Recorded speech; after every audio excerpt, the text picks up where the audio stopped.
My name is Aster, an eladrin hailing from the Feywilds. I have traversed great lengths to get here. I am a cleric of the god Sylvanas, and a sage of the Four Seasons, sent on a divine mission to determine the halt of the natural order, and hopefully set things right. Hi, my name is Cerelia. Cerelia Eon. I am an autognome bard from the island nation of Lantan. I have traveled to the Icewind Dale to find something stolen from my creator, among other things. Bye-bye! Hello, my name is Cyphus Tomeseeker. I am a human mage hailing from the Academy of Waterdeep. I have heard rumors of a great city once lifted to the stars that came crashing back down, here in the far north. Hence have I come to the Icewind Dale, seeking the knowledge and magic of that once great city. Greetings, friends. I am Garosh, a proud silver dragonborn. I grew up in forests south of the Icewind Dale, training to become a stronger ranger that protects both nature and civilization. I have come to the Icewind Dale following a prophetic dream and a mysterious egg. I look forward to seeing what challenges present themselves and to help the people that are suffering along the way. Hello, my name is Kataros, and I'm a half-drow tiefling. I grew up not far from the Icewind Dale in a small settlement just outside of Luskan. I was born with an innate arcane ability, and have worked on mastering my powers for as long as I can remember. Now that my life is in my own hands, I want to travel to the Dale and find myself. So they can hear us, and then they can see us. It's like the let me in meme. Let me in! Alright. Hi everyone. It's been a hot minute. I haven't seen any of you in several days. Some could say it's a year. Oh my goodness Christ almighty. Heaven and earth collide. Do you guys want to guess what just happened? Matthew, you sick fuck. Matthew. Everyone, I wish we had like little squeaky pico hammers. I would be fucking smacking him. I want to sound more excited, Matthew. I truly am. This is another amazing gift. I will say a few of us are sick, so I can't really express as violently as I really wish I could. And by violently, I mean horrifically violently. I'm clawing at you with my sharp hands and teeth. He said, I believe this should do for the rest of my character. Do correct me if I'm wrong, though. I hope all of the players in the campaigns had a great Christmas and New Year. DM, I also hope you had a great time, and thank you for all the content. I love you guys. Oh, all right, claps.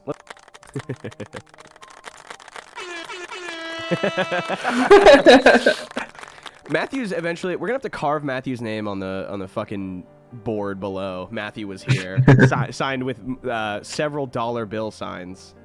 The last we had left off, U5 had just been trailing into Karakonig.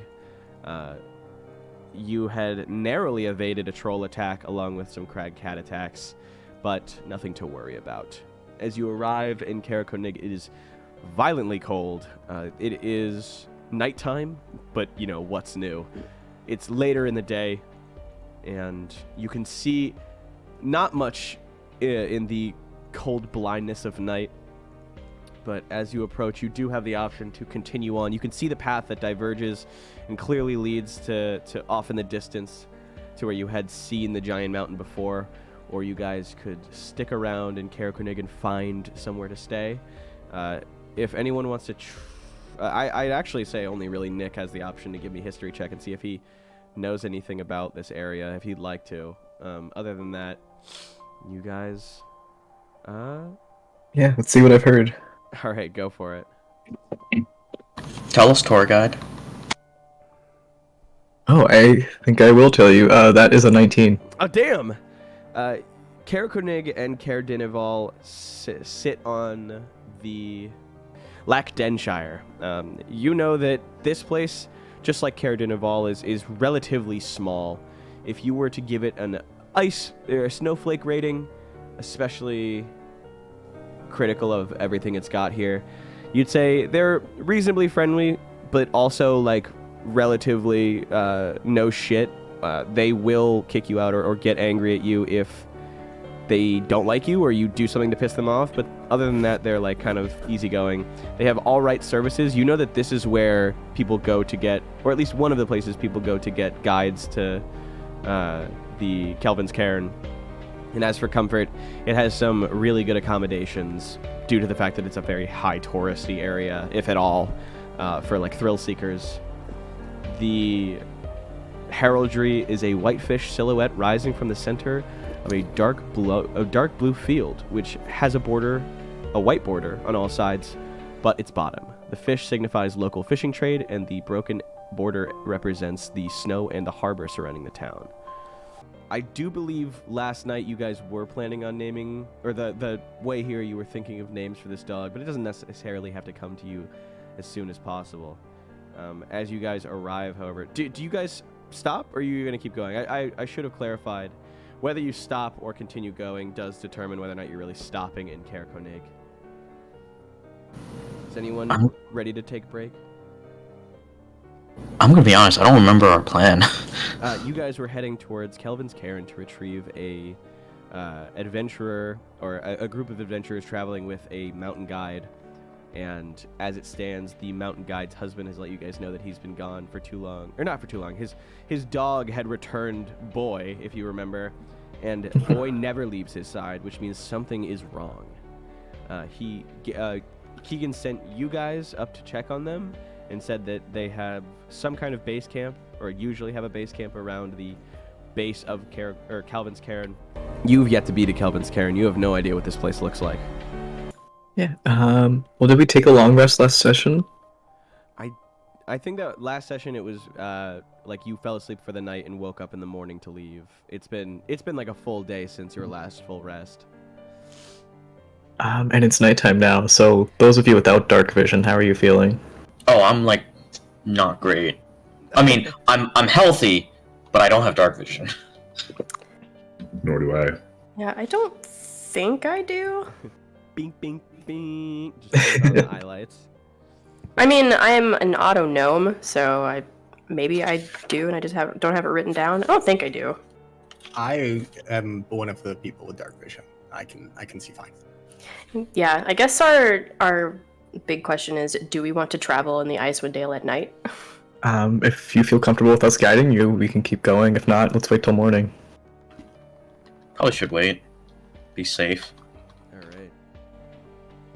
Okay.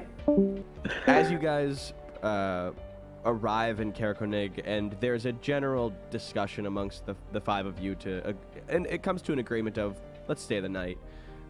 You slow down, and the slosh underneath the sled skis kind of silences as the dogs woof and borf for a moment. They're obviously a little tired after, running for several hours on end non-stop, especially in such conditions, but the cold hasn't gotten to them. It's but exhaustion. As they sit tightly, you guys can feel the silence now. There's no more wind rushing through your ears or whatever else you have. Woo. The town sits quietly at the foot of Kelvin's Cairn. A few bundled up people shuffle between snow-battered houses, keeping their heads down, barely bothering to give you a look as you walk past them. A pile of snow stirs as you pass it, and someone hidden beneath it suddenly stands. The figure looks around and yells, "Who goes there? Is it thieves? Have I found those creeping bastards?" When he pulls down the scarf covering his face, you see it as a silver dragonborn holding onto an empty wine bottle as if it was a weapon. He belches and grins at you and says, "Pardon my manners. Bit jittery with all the thieving going on. I'm Trovis, the town speaker." He cocks his head back with the bottle to his lips, but no liquid arrives. He very angrily shakes the bottle until he places it back at his side, realizing that it is empty, and he holds a hand out to the closest adventurer. Well, unfortunately, I don't have any alcohol. Yeah. All I got's a good berry. That's fine. He's not asking necessarily for anything in like begging. He's more or less shoving his hand out in a greeting manner. I'll put my hand in his, not to shake it or anything, but just to hold just it. to lay it on. Yeah, just to hold it. He like, looking around, he feels your hand, first off, which is several times smaller than his, being placed into his, and he looks around before looking down, and he goes, "Well, aren't you the little adventurer? You're quite small." Hi! You're not up to any thieving, are you, ma'am? Well, no. We're, here looking for somebody. Oh, that's good. We've had one too many thieves these past weeks. Ugh.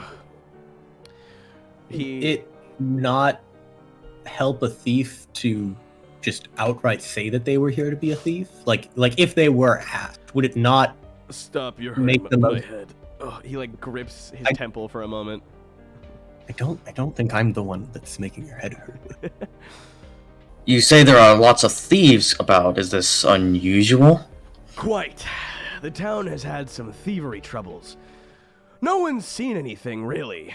Just the other night, the lantern over at the Northern Light. Dude, these fucking town names for inns was stolen. Corey won't let me hear the end of it because I haven't been able to find those responsible. Not yet, anyway. But I have a knack for this stuff. He goes on to be like, a knack, truly, back in my glory days. And he goes on to tell a story, quite evidently embellished from how he tells it every so often, picking at his own story, being like, or was it this? And then I kicked a half-ogre into the river and watched it float away while yelling profanities at him. How about the time that I tricked a group of kobolds into believing I was a dragon in humanoid form? And he will go on until he is stopped. Oh wow, I certainly believe all of those things. Has anything else been stolen, or just the lantern? How about I'll take you over to the local inn, and we can talk to the Sherrard sisters, who run that establishment. And I'll let you know about some other things that have been going on around here.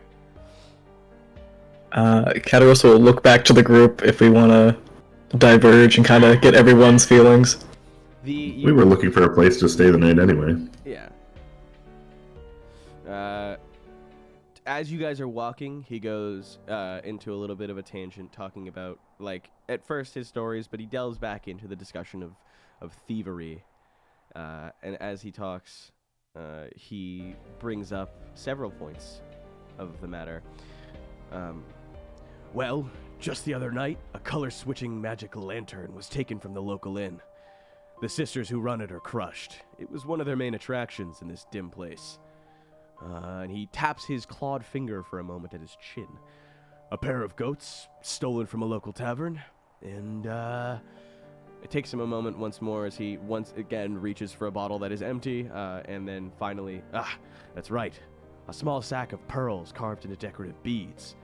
They went missing from the Frozen Far expeditions.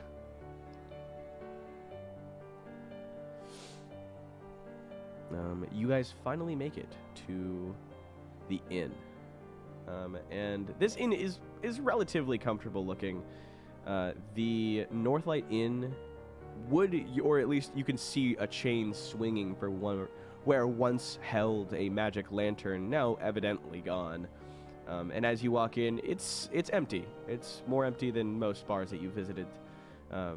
A young woman looks up as you enter, giving Trovis a chastising smile and says, "Did you fall asleep outside again? I'm telling you, Trovis, one day you're going to have to stop relying on the kindness of strangers." The woman then opens the door into what looks like a kitchen and calls out, "Heat up something for Trovis. He's been out patrolling again." And you can hear a muffled groan coming in from the kitchen. Trovis urges you guys to come inside.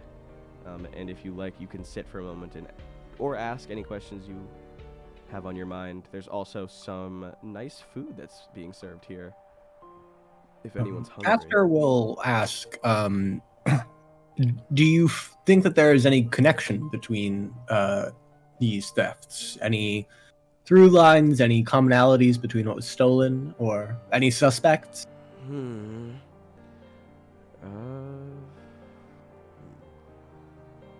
The woman working, she introduces herself as you talk to her. She goes, "I'm Allie, by the way."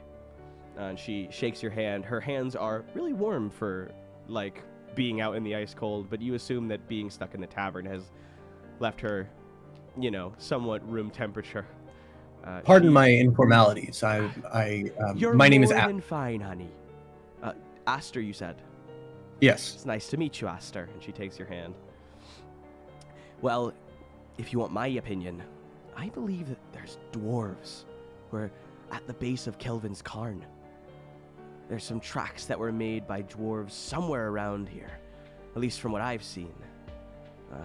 And they lead in the direction of Kelvin's Cairn.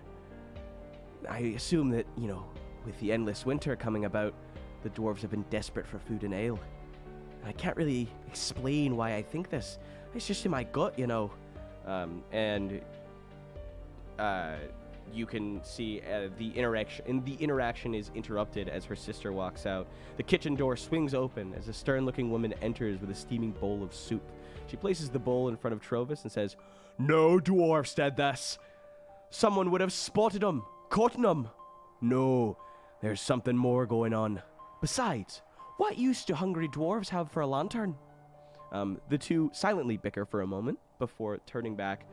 Corey, taking off her gloves that she used to carry the soup out, waves with like a little, forefinger like wave before heading back into the kitchen. Can I get you boys anything? Or she looks down at Cerelia and is like, or you fine wee lass? I'm okay. All right. The soup looks wonderful. I'll tell you, it tastes wonderful too. I'll have a bowl. All right. That would be great. Stockpot soup. This is a few different vegetables and meats found in the Icewind Dale. There's small bits of knucklehead trout sprinkled in. You guys are going to be paying 4 copper pieces. Nice. I'll take a bowl too. There you go. Good soup. All right. So, you have many questions about the thieves. Are you planning on attending to the thieving matter? What brings you Perhaps, to Cairn? though we are in a bit of a rush at the moment. We're hoping to leave early tomorrow. We're looking for Garrett. Are you familiar with him? He's a guide. Is he all right? Garrett comes in every few days with a few travelers. They stay the night if it gets too late. I assume that something's gone wrong if you've got people searching for them. Nevertheless, a group of 5. When was the last time you saw him? A day or two ago. I didn't see him for very long. The little man traveled very fast with his group of a few adventurers. They said they were looking for something, but I didn't really get a good look or listen to them as there was a few people here. But they did depart relatively late. Was there any sort of unease or anything different about him than usual? No, but in retrospect, there was a little weird bit of noise the other night. We heard a dog barking, but when people went to investigate, Trovis told us that it was nothing and that a dog had run by. We were a bit confused, but we figured it must have been a wolf straying from their pack. And now that I think about it, it sounded a lot like Boy. Oh, boy! Yeah. Boy is safe. That much is But Boy's not with that him. much. Boy's with us. He came back. Oh, goodness. That's why we She yeah. seems a little more concerned, not like worried, but concerned, mentioning that a few times she's had to tell the man to leave the dog outside, and if the dog is all but left the man, then something must be wrong. Well, this seems like a much more pressing matter, but if you look into what's been going on and, well, even happen to come upon our lantern, we'd be more than happy to pay you in what we have. A few rooms for a free night's stay for a healthy fortnight. And if you can get us our lantern, we'd be more than happy to supply drinks, free of charge, of course. Sounds like a good deal. I'll be on the lookout for this lantern. All right. You guys want to get a night here and call it here for the day? It doesn't really I seem think so. reasonable to try and travel at night. Yeah, we're probably just gonna get up and leave because we are on a time crunch. Yeah. That's fair. All right. It is 5 copper pieces per person for a room, or just I guess for a bed. Some of these are like large rooms, like, you know, I forget how they're described, but they're used by travelers. It's multiple beds in one room with lock boxes and such. Great. Yeah, I think that seems pretty good for us. Sounds good. Yeah. We'll take a bed. You guys grab hold of the copper pieces and cast them over the table. They're more than happy to collect. And you guys find yourselves falling asleep in the... I keep wanting to call it the Northlook Tavern because you guys have been to Bryn Shander, but it's called the Northern Light. The Sherrard sisters are toiling away until the later parts of the night. They keep a fire going in the main hall, but you guys are quick to sleep. Does anyone... I know we've asked before, but before we cut today, does anyone have any bedtime rituals? Other than passing out like a turned-off robot? Ragdolling, even? Yeah. All right. If Just like not- hits the floor. Not particularly. I think Garosh is just actually more excited for the next day. So he's like, all right, I'll just go to sleep. It's like a kid on Christmas. He's so Yeah, excited he can't the sleep. faster I go to sleep, the sooner I can figure out what I can fight next. All right. Aster will probably just take some time to commune because I'm going to prepare some different spells and stuff. All right. The day comes quick, and you guys find yourselves with still black light in the morning due to the everlasting rime. But you can tell from the long night's sleep that you're around the 6 to 8 a.m. range of time. Do you guys want to just immediately head off? I think that'd be best, unless any of you I need think in the morning food. we'll get a swift breakfast. Yeah, quick Something breakfast. warm, but All right. This inn has very nice pieces of breakfast stuff due to some of the Meat stick. lack of tourists and just backed up stuff. But they have bacon stuffed bread, as well as the regular Hello? meat stick, cheese omelet, and various meats. There's a knucklehead trout and cheese on rye, but yeah, there is bacon stuffed bread, which is just realistically oh yeah. bacon is it's 5 silver pieces, but it is immensely good. It's one of those. It's like too good to pass up on days where you're not feeling your best, but everyone seems to be. I get one immediately. You throw those 5 Oh, silver Cyphus as well. Okay. Absolutely. The bread is not stale in any way. It's actually pretty fresh, and it crumbles under a bite. The bacon is fried in its own oils to a crunchy perfection and salted with pepper. Or salted and peppered. You guys... I was going to say, that's impressive. Munchin', crunchin' even? Does anyone want to grab a regular old little omelet, cheese on rye, meat stick, I air quote you? How much is the omelet again? The omelet is 4 copper. Yeah, I'll do that. Okay. Aster is not one to...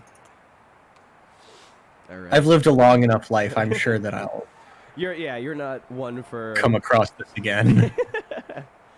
All right. You guys heading out? You're jumping right into the what have you, the dog sleds? Wait, Oh yeah, I forgot. we need to You're name like- we need to name them. Your also have to glacial feed 'em. searcher, as large as he is, waiting for you outside, tied up near some of the kennels. Or actually, he's not tied up. He, I believe, may have slept in one of your rooms if nobody wanted to find the nearby kennels for the boy and... Oh no, unnamed- Aster would have absolutely Yeah, wanted to I stay in the same imagine room. Kidding? Aster on the floor and both dogs on the bed. Yes. He's got like a carpet over him, but the dogs are like tucked. I just meditate, so I'm just like Oh, sitting true. there watching them. Ty, Aster wakes up. He's in his meditative position, and he, you know, when you have your crisscross and a dog or another animal lays its neck on you as like a pillow rest. Yes. You have them on both sides, and as you wake up and move very slightly, both of them wake up with wagging tails and an immediate assault of licking. Oh. Good. Yeah, I'll give them little pets, and then if I'm up before everybody else and they're like energetic, I'll take them for a little morning walk. All right. While on your while you're on your little morning walk, you pass by some of the other places that are around Cair Konig. You can see that there is labeled in the wood carvings along the fronts. There is the hook, line, and sinker, something you can only imagine is a tavern of sorts. Passing through, you find also the Frozen Far Expedition with a small shed outside it. You can see or hear dogs barking and moving about throughout. This appears to be some sort of travel adventuring outfitter. And if you want, you can give me a perception check or just mind your business around while you let them go to the bathroom. I would love to give. Oh, are they going to the bathroom? They are, but for the moment, while they stare at you while they're peeing, you have a few seconds to gauge. If they are staring at me while they are peeing, I am absolutely staring right the fuck back. He knows what that means. Aster doesn't know what that means. Oh, okay. I do have to say, I know that we are appropriately clothed for normal travel. Are we appropriately clothed for mountainous terrain? No. I got like to rectify that. Good point. 13 on perception. All right. Ty, you as you're moved around Cair Konig, you turn over and you can see, for those of you who don't know, just because it's a history thing, a Cair, C-A-E-R, is like a stronghold or a fortress, and investigating some of the extra parts of this town that have been left to ruin, you see that there is just a ruined Cair, one that's been like destroyed and somewhat returned to rubble and to the snow. Interesting. While you're looking about and you inspect this, you can see around the ruined Cair, a little bit over past a larger house nearby, there's sets of footprints that seem to be somewhat erased by the passage of time with snow. Where do they seem to lead off to? And what about the guy who's peeing? What do I get about him? The dog? Yes. Well, wait, no, you said there's a traveling merchant. Did I? I might have just not been paying close enough attention. I'm sorry. No, that's okay. You passed by a few shops in the town, and then as you were finishing up your expedition and walk, the dogs were taking a moment to relieve themselves, and in that free moment of movement, you took a moment to look around. I see. I understand now. Okay, cool. Yeah, can I tell what direction the footprints lead off to? They lead to, or what appear. Can you actually give me a survival check, actually? Yeah. For the rest of you who have gotten up, the very... That's... Go ahead. It's going to be an 11. I rolled an 8 on the dice both times, though. Fair. For a few moments, you try and track them, but they wind and turn around, and you lose yourself. You can't determine the direction that they headed off in or came from. A spell that will help with that. No. But as the rest of you rise and prepare, the topic of your dog's name, while Boy is an easy-to-call-out name, the other dog has yet to receive one and doesn't seem to respond to anything. I just say boof. He gives you back like a boof. See, it's perfect. He likes it. It's short for buffer. Can you guys... We could either roll for it or we could group vote on it. Let's see. I like Scout as a name, and she like grabs either side of his face and is like squishing it. Yeah, crunching them all up. Yo, baby. No preference. Cyphus is a cat person. As funny as Girl would be, I feel like it deserves a better name. Odin was really sweet. I did like that one. Boof. Boof and Aster. Personally, my vote is still for Francis the Unquestionable, but if I'm being outvoted here, Boof is perfectly fine. All right. Boof has 2-1 on the tie. His name cemented into his brain now by some ungodly luck is Boof.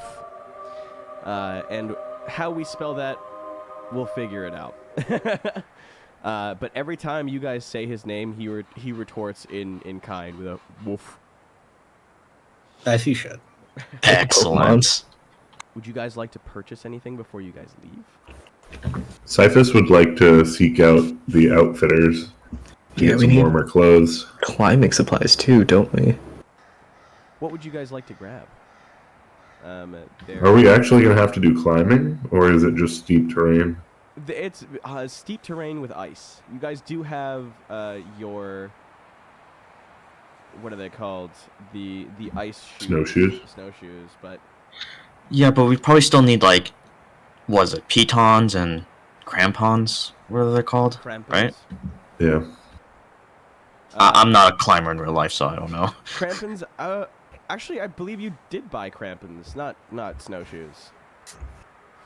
I think you purchased them... Did we? Oh, no, you... Okay. No, we definitely got You snowshoes. definitely got snowshoes, but crampons, you can purchase at the nearby... Frozen Far Expeditions. And crampons are 2 gold pieces. Yeah, let's And invest. how much for an overcoat to keep us warm enough? You guys have... you guys know that you should be fine. It doesn't...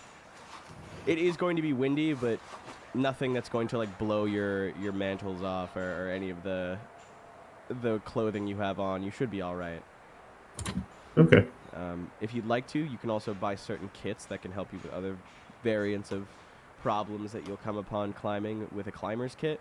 But that's, 18 gold pieces to 25 gold pieces, depending on the quality that you're looking for.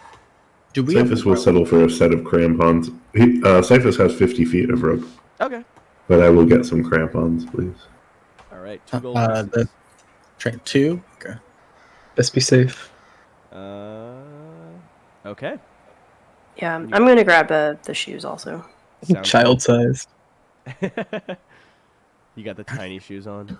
Only 1 gold. Yeah. And with that, you guys are venturing off. Yeah, we gotta save the guy. Garrett?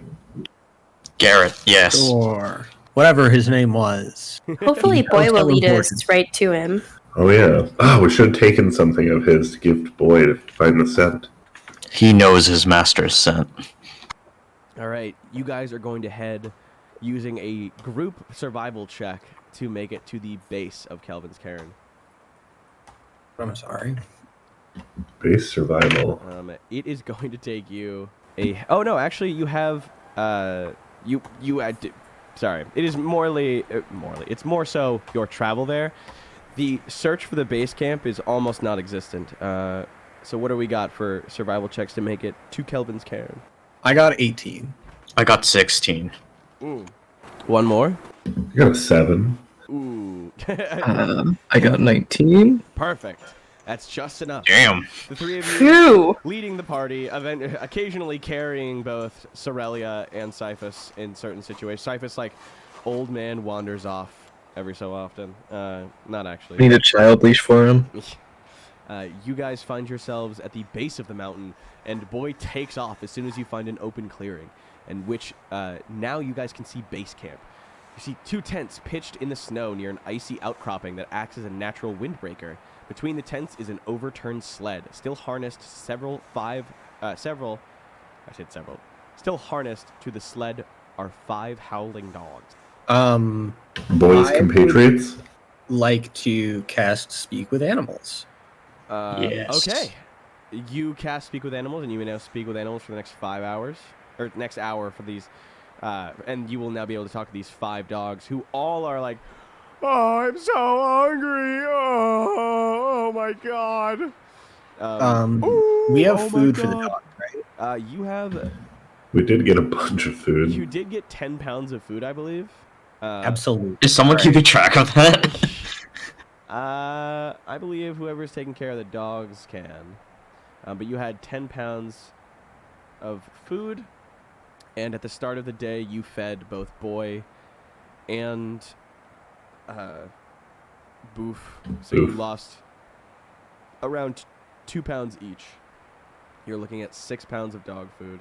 Grant, there is no way in hell a dog eats 2 pounds of food. I wish I was joking when I read this out loud and say 5 copper pieces for 10 pounds, and they consume about 2 pounds a day. So it would more or less, it would actually really closely be, you would have lost 2 pounds by now, and you would have had to feed them later today. So if you're willing to forego that and give all of these dogs something to eat, you will just have to buy more by the time you end the day, or risk Boof and Boy, or hopefully just Boy, being hungry. Shouldn't there be food for them nearby? You can give me a perception check or an investigation check if you'd like. We could forage, yeah. Yeah. Oh. In the meanwhile, can I also try and talk to them? How many good berries do we have? Yeah, Ty. I can make a lot. I just want to ask, the last time they saw, like their owner. Owner? Master? Master? Master? You can hear them all echoing in a cacophony of excitement as you refer to their master. Master goes up the mountain. Master went up the mountain. Master hasn't come back from the mountain. Master hasn't fed us in a while. Oh, Master, I'm so hungry. What does Master look like? Master? Master Garrett? Master Garrett? Master. Master Okay, Garrett cool. looks All right. warm and inviting. He looks nice. He looks sweet. I didn't expect you to know his name, I'm going to be perfectly honest, but that's plenty for me. Mm-hmm. I rolled a 10 for perception. You can see that under the sled that has been turned over, there are 2 crates. One is empty, and it appears that the dogs broke into it a day or 2 ago and ate the provisions that were contained within it. And the other one is just outside of the reach of the dogs and has not been cracked open. Ooh. I want to open it. All right. Give me a strength check, Haley. Okay. She gets her tiny little fingers underneath it and starts wedging this thing open. Can I give you guidance? Lift there. 15? No, it's a spell. I don't need to like tell you anything. I just like tap you and I'm like, You God. you get the guidance from the green man. Yeah, from Big Green himself. You're a 15? A 15 works. Yeah. She's strong. You crack this crate open, and you guys can see that there is enough rations to feed 4 people for 3 days in here. Okay, great. That seems not great, but they're human rations or people rations, right? Yeah. Well, I mean, yeah, any ration is a people or I guess these are just like universal rations. Anything can eat this. It's food. If we can use like normal rations, I've got some extra rations I can give the dogs. 100%. You can also take this if you'd like, or just use these to feed them. Even feeding them like a day's worth is more than enough. Yeah, I would at the very least. We should take them anyway in case we run into the missing party. All right. Do we have the ability to control 5 dogs? Well, 7, I guess. Do you want to cut them loose? They are still all tied up. I don't think cutting them loose is a great idea. Make them all look together. 5 dogs could probably find them faster than we can. That's a good point. I will turn to the dogs and I'll say, do you think that you would be able to help us find Master? Have you fed them yet? I would say I'm we feed them. and then I'm After asking feeding them, they seem more than confident as all of them begin lifting their noses up and then touching the ground. They obviously start trying to pull the turned over sled towards the ascension area, the base camps, like leading up to it. You can see by looking over that it's a very treacherous path a little farther the ways up, and going up there would be tough, but if you're careful about it, you should be fine. The dogs resoundingly answer yes, whether this is an informed guess or their pure confidence. Wait, I have a question. You said that the sled was turned over. Does it look like anything happened here, or it just got turned over from the dogs? It just got turned over. It doesn't seem like there was an attack or anything. Okay. I mean, could someone feasibly just ride the sled then? Is it in condition to... It wouldn't be able to go up the mountain, but it would be able to go, like, wherever if you needed it, yeah. You could turn it back over and get it going. It's kind of dug into a small, like, hill of snow. It's just, like, not movable at this moment. I think we can leave it for now. Yeah, I think in that case, I would try and say to the dogs, all right, I'm going to cut you loose, and I need you, regardless of if you see a squirrel or get excited by something, I need you to stay close to me. Can you do that? Stay close. Stay close. You can hear them, like, all talking to each other. Good. So big. They all resounding agreement. If you want, Ty, can you give me an insight check? Yeah, absolutely. That's a 21. They seem to be telling the truth. They're going to try as best they can, but, you know, should they see anything of they're major dogs. interest, they're dogs. Cool. All right, great. So moving up, I'm going to create points of interest for where you guys are going to be able to move up in the area. You are at base camp, which is this blue dot right here.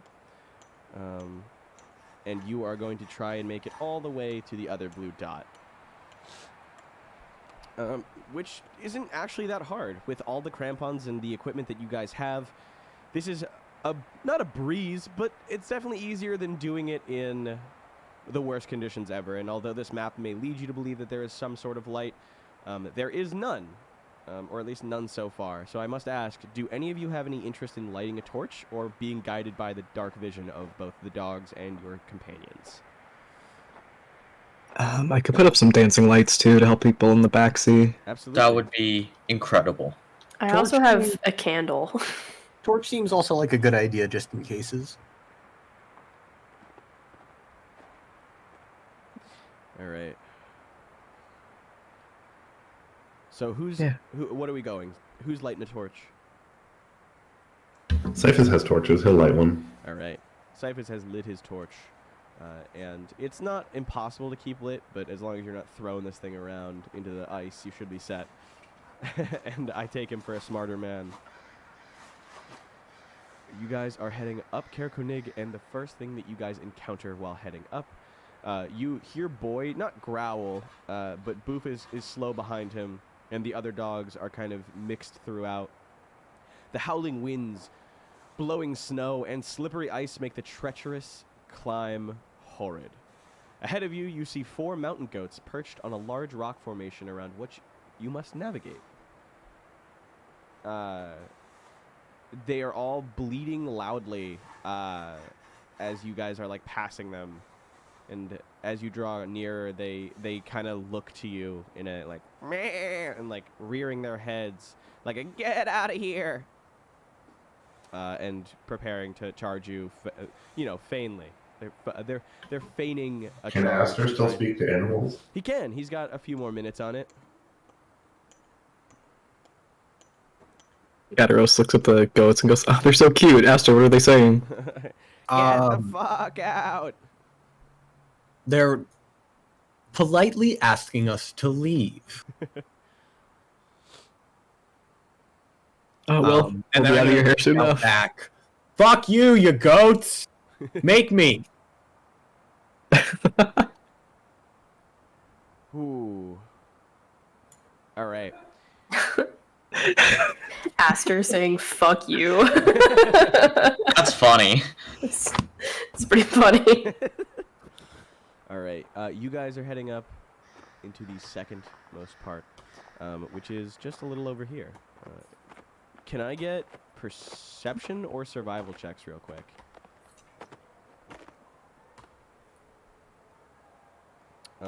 And as we're doing this, can I ask what the marching order is for you guys?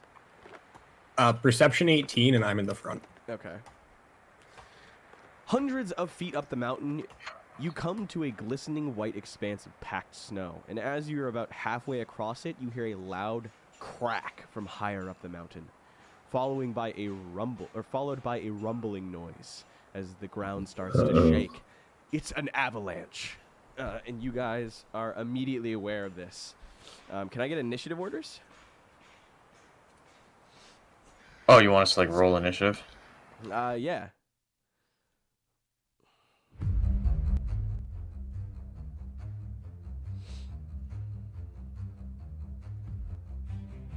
Should we put them on our characters? Yeah.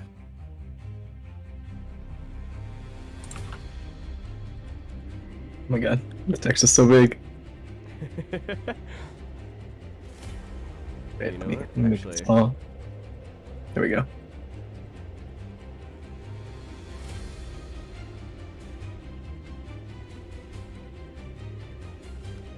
I wish I could edit this. Oh, Goodbye. accidentally closed him like an idiot. I was trying to make him bigger, and when in fact I closed him. Gee, man. No, No, I make my 11 smaller. no, make it bigger for the irony. Really, really big. Ah, Much there. shorter. Yeah, Owlbear, since they updated, I don't really understand how it works anymore. That's okay. You guys are trying to... oh, sorry.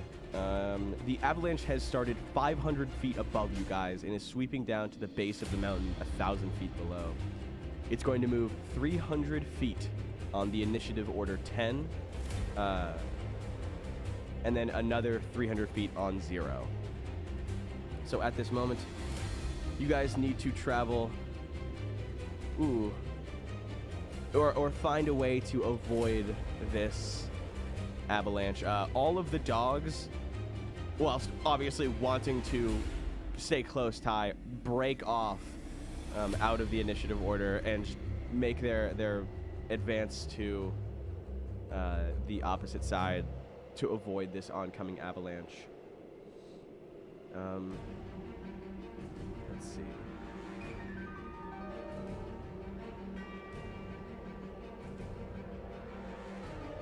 Is that rock ledge there? Can we hide under it? Is that If you guys want, you a can try and viable give solution? me a perception check to try and find a place to hide. If not, you can try and give me athletics to avoid it by running away. If you fail, oh my god, Cerelia. Nat 20 on... right? Is there a place to hide? Yeah, is it for a place to hide? There is a rock just large enough for your tiny figure to hide behind, Cerelia. It's like perfectly Cerelia shaped. It's like when people hide behind a tree and they perfectly hide behind it by like cartoonishly morphing their shape. Like, they're like contorting. All right, Cyphus, what are you trying to do? Are you looking for a place to hide? Cyphus got a 15, looking for a place to hide. It's just enough. You recognizing that Cerelia has found a small spot, duck and cover, crouching up right next to her in an attempt to save Do I fit? yourself. I fit? Yeah. Other boys? Kataros, Garosh, Aster? Well, I rolled a 4 in perception. However, can I see if this is rocks or is it mostly snow? Give me a perception check with Again, do you want another one or? Just Okay. You give guidance? Okay, it's a perception check with disadvantage. You roll a Guidance. You can't see it per se, but you can listen in really hard and see if you can hear the clamoring of rocks on rock, or if it sounds muffled. Like, oh, Garosh, what are you trying to do? Are you trying to get out of the way? Woo. You might be muted. Oh, sorry, I was muted. Yeah, I was doing like a athletics kind of Okay. check to run. You got a 15 plus anything? It's 17 plus 4, so it's a 21 total. All right. You pick those fucking dragonborn legs up. You are running at just the same speed as the dogs around you. You can hear them barking. Your breath, even though you're a dragonborn of silver variety, I believe. Yes. You can see your breath on the wind as you take off with them. Kataros, Aster, what did you guys have in mind? I'm also going to make an athletics. Alright. That's a 4. All right. Kataros? Well, I rolled a 1 to see if it was rocks or not. Oh, you So have I- no idea. You've heard clamoring of what sounds like some stone, but it also then muffles like snow.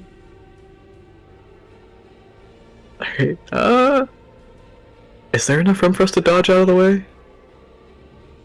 You would need a very nice check. Lovely. Let's hide. It has now traveled. It's 300 feet closer now that Cerelia and Cyphus are hiding. Go ahead and try. Give me a.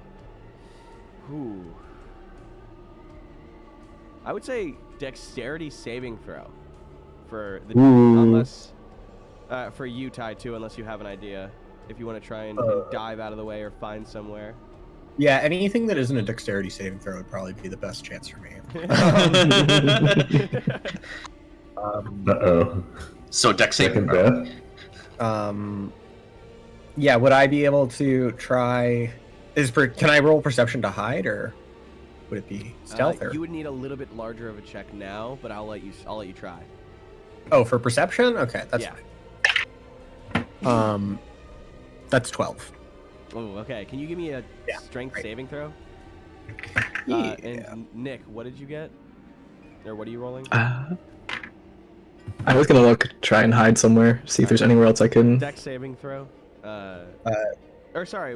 Yeah, you were also doing the same thing as Ty. You guys were both scrambling with your dark vision to try and find an outcropping or something to hide in a culvert.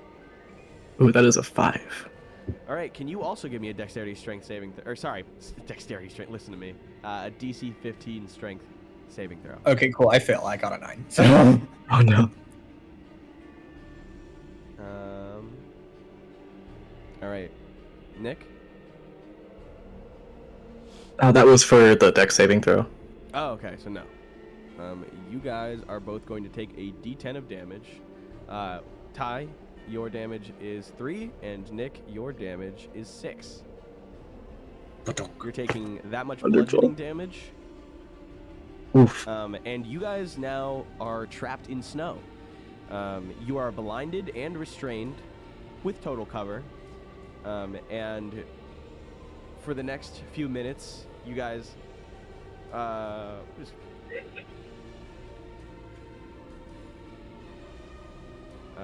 you have a little how many seconds is it? You have 5 minutes to be dug out, or you will be taking more damage. Who has dark vision in this party? I think the 2 elves that are... Garosh, Cyphus, Cerelia, you guys watch as this avalanche passes by you guys in a very dramatic fashion. It takes out some of the rocky cliff face pieces that sit beside you, and it is a mortifying thing to watch. It is watching several like herds of cattle even loud, and after it finishes up, you guys are surrounded by a small, not a covering, but like a 2 to 3 foot like surrounding snow pile. Garosh, you and the dogs are all along one of the walls. You have avoided the avalanche narrowly. All of the dogs, by the way, are in between your legs or like pushing up against you in other means, terrified. Yeah, I will comfort them. I'll be like, it's all right, it's all right. We all survived, right? Let me do a head count. Sure. Yeah, we'll include the head count in the animal handling. Am I able to do somatic components right now, or am I like completely restrained? You are completely restrained. All right. So I got a 15 plus 5 for a normal 20. Garosh, you like looking over all of them. All right. You have all 7. There is the 6 sled dogs and Boof. Boof is barking like viciously. Like he's barking and jumping forward, looking back, and then looking forward again, and then jumping as if he's trying to lead you forward in a like hurried sense. Yeah, I'll be like, Just all right. where they are. All right, Boof, let's go. Boof takes off with the other dogs in tandem, or following in tow very quickly. As he takes off, he puts his nose to the ground and then starts pitter-pattering his footsteps around as to not like push through the snow while he's taking his time. And his massive paw pads all come to a halt as he stands over what appears to be like a weirdly lumpy section of the avalanche. And he immediately begins digging with the force of inventions that have not yet graced Faerun. And it takes about 30 to 40 seconds before Kataros and Aster, you guys are now, like, you can be heard. You're not fully unrestrained or anything, but you can hear, like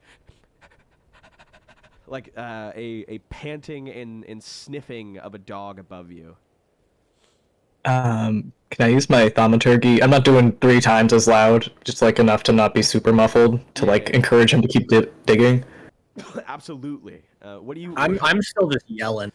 I'm yelling as much as I can. It's probably very muffled, but. What do you say, Nick? I have no idea what dog's out there, but I hear kind of the scratching and like dog noises basically above me. I'm like, all right, come on, boy, we're in here. This is elevated to new volumes, and you are able to make your voice heard. It is insanely loud for you guys, or Aster, you can hear it particularly loud, but just because you're right next to him. With it, the sound of sniffing grows louder and louder and louder until your faces are now visible out of the snow, and you guys can see that Boof is digging you out. Boof, my savior. Good job, Boof. I am going to need to do a little check for him. He's going to make his own little athletics check to ensure that he can dig you out. Guess who gets bacon bread? Can I help him? Can I help Boof? You absolutely can. You just know that either another dog or just him alone may be faster, depending on what you get. So Okay. Boof is going to roll. What's he get? He gets advantage, but that's rough. That's rough. What in the oof and boof? Yeah, he got an 11 total, which isn't bad. It takes him a little over a minute to get you guys out. So can you guys give me dexterity strength saving throws? Dexterity hand save? Oh, I didn't roll anything. Sorry, DC strength saving throw. I'm just so used to saying dexterity. Okay. Damn. Wait, so Grant, did you want me to roll another? First. Whoever I see first. All right, you see Aster first as Boof is digging Kataros out. Aster, okay. You get your hand free, or both hands free, and Garosh is like leaning over a small hole to pull you out of. First thing I will do as soon as I get my hands free is I'm gonna put my hand on whatever is digging me out, if I can see it or not, and I'm gonna cast guidance on it. Okay. Woo, add that to your total. Okay, hold on. And then I rolled an 8 on a strength saving throw to get myself out. So that's why we're really banking on the guidance. A 26 for athletics. There we go. All right. You, just before a bit of the snow falls and compacts you further, you are pulled out, and off of the cliff face above you, like a heavy thunk of snow digs deep and crushes the area that you were just in. Boof, undeterred by this sudden crashing of snow near Kataros, is not going to get you out. So Kataros, you're going to take another D10 of damage. Oh no. Unless, what did you get for your strength saving throw? An 8. Oh my god. This could be it for me. Wham. 3. Oh. Grant. Yes. So this is not within this spell's description, but I want to ask. Can I use Create or Destroy Water to get rid of snow? Yo? Yes, but understand that the area that you create water in after several No, I want to number of minutes destroy will it. freeze. No, I know, but also anything within it that is alive will treat it as frigid or frozen water, and they will have to do certain saving checks. Grant, but I want to destroy the water. I don't want to create it. I want to destroy water. Oh. Can I use that to destroy the snow is what I'm asking. Go ahead and chat amongst yourselves. I have to consort with the devil to determine if this is legal or not. The rulebook just says you could do this. You could destroy fog. It doesn't say anything about snow. It doesn't. So I'll leave that up to you. That's why I'm asking. If you want to say no, that's fine.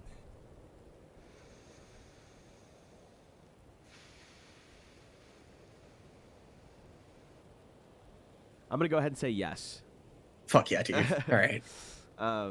Then yeah, I'm just gonna like hold out my hands and a cube, a 30-foot cube of snow around Kataros is just going to cease to exist. All right.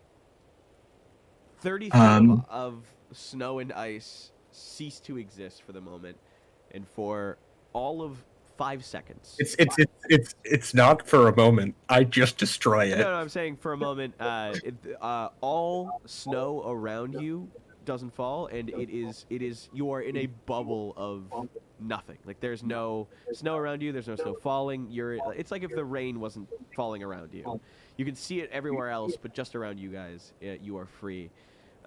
You fall a good 2 or 3, maybe 4 feet down, and you see that like areas unaffected in that cube, or its radius, or areas outside of it. It is a cubic. It's cubic, so yeah. I imagine it being like literally just like I carve out like a cube around several feet around you guys.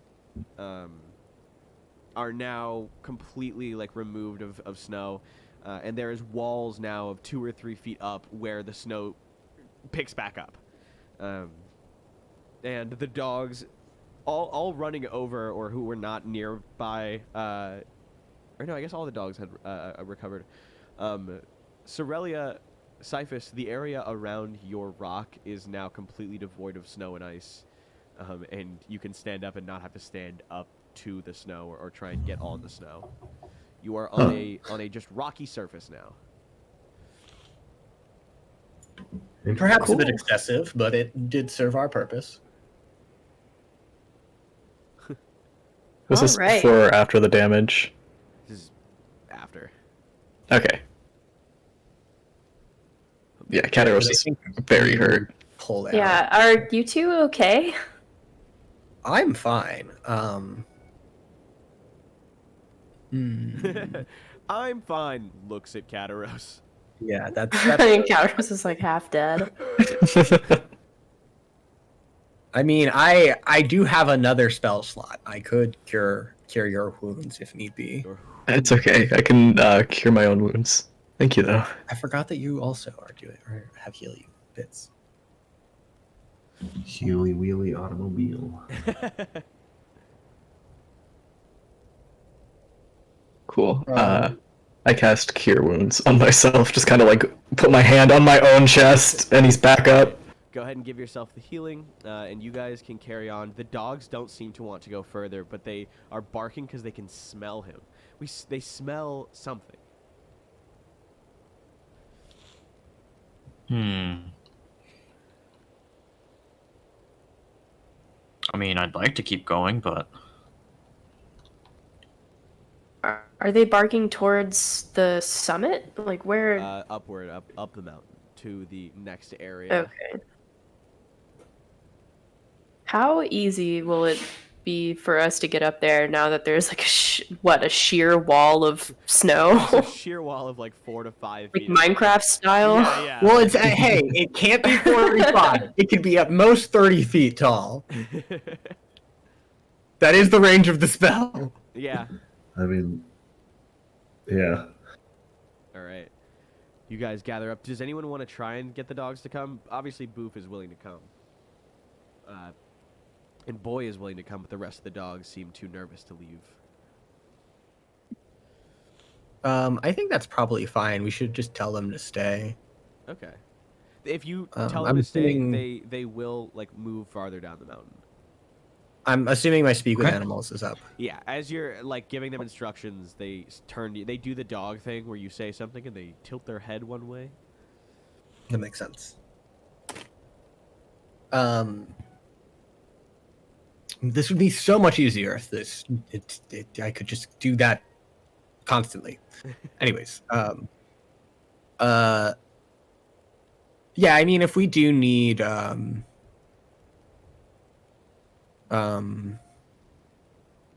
if people need help getting up top, I can just face step them up. You can what? I have face step. Oh, okay. I thought you said phase step. I was like, what the fuck spell are you using? It's like face step, but I'm No, fucking right. a wizard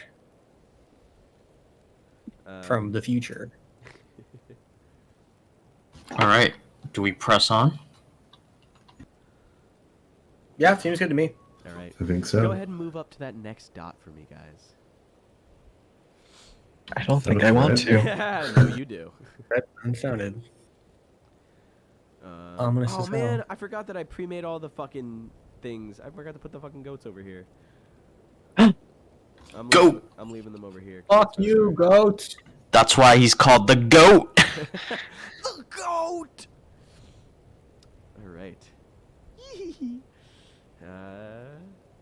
You reach a steep snow-covered incline dotted with jagged rocks. Lying face down in the snow, barely conscious, is a humanoid in blood-stained cold-weather clothing.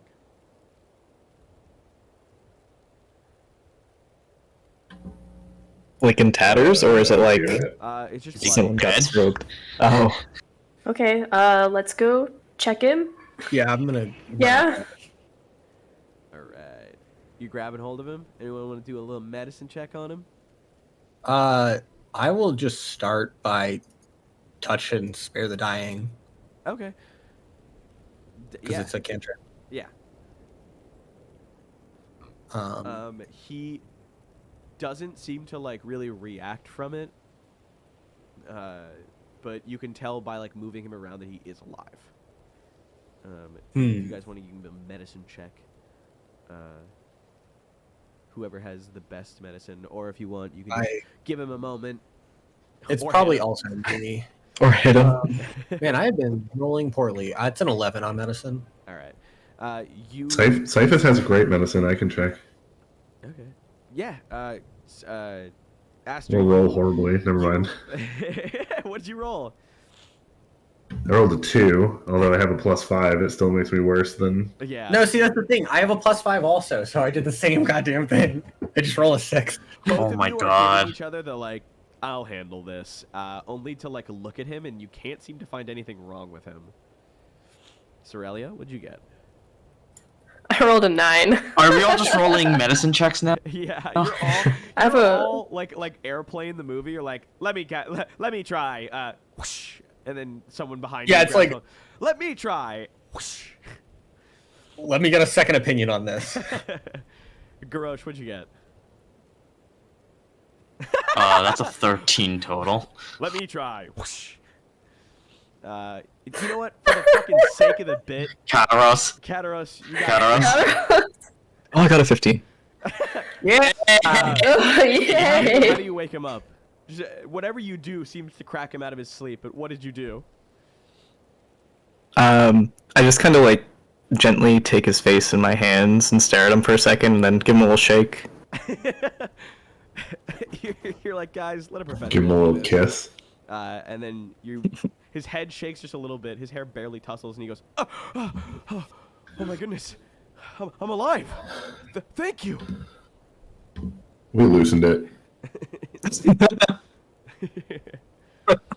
Wait, I was being chased by something.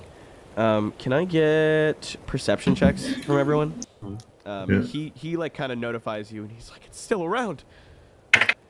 Is your name Garrett? Yes, Garrett, that's me. I'm sorry, I don't think I know you. Oh, your husband sent us. My good. 14. Cyphus got a 22. Cyphus and Garosh, you guys both, as he's saying Yeah. this, you're watching as Aster, Cerelia, and Kataros are all tending to him and like making sure he's okay. And as he says that, both of you stand up with your long studied,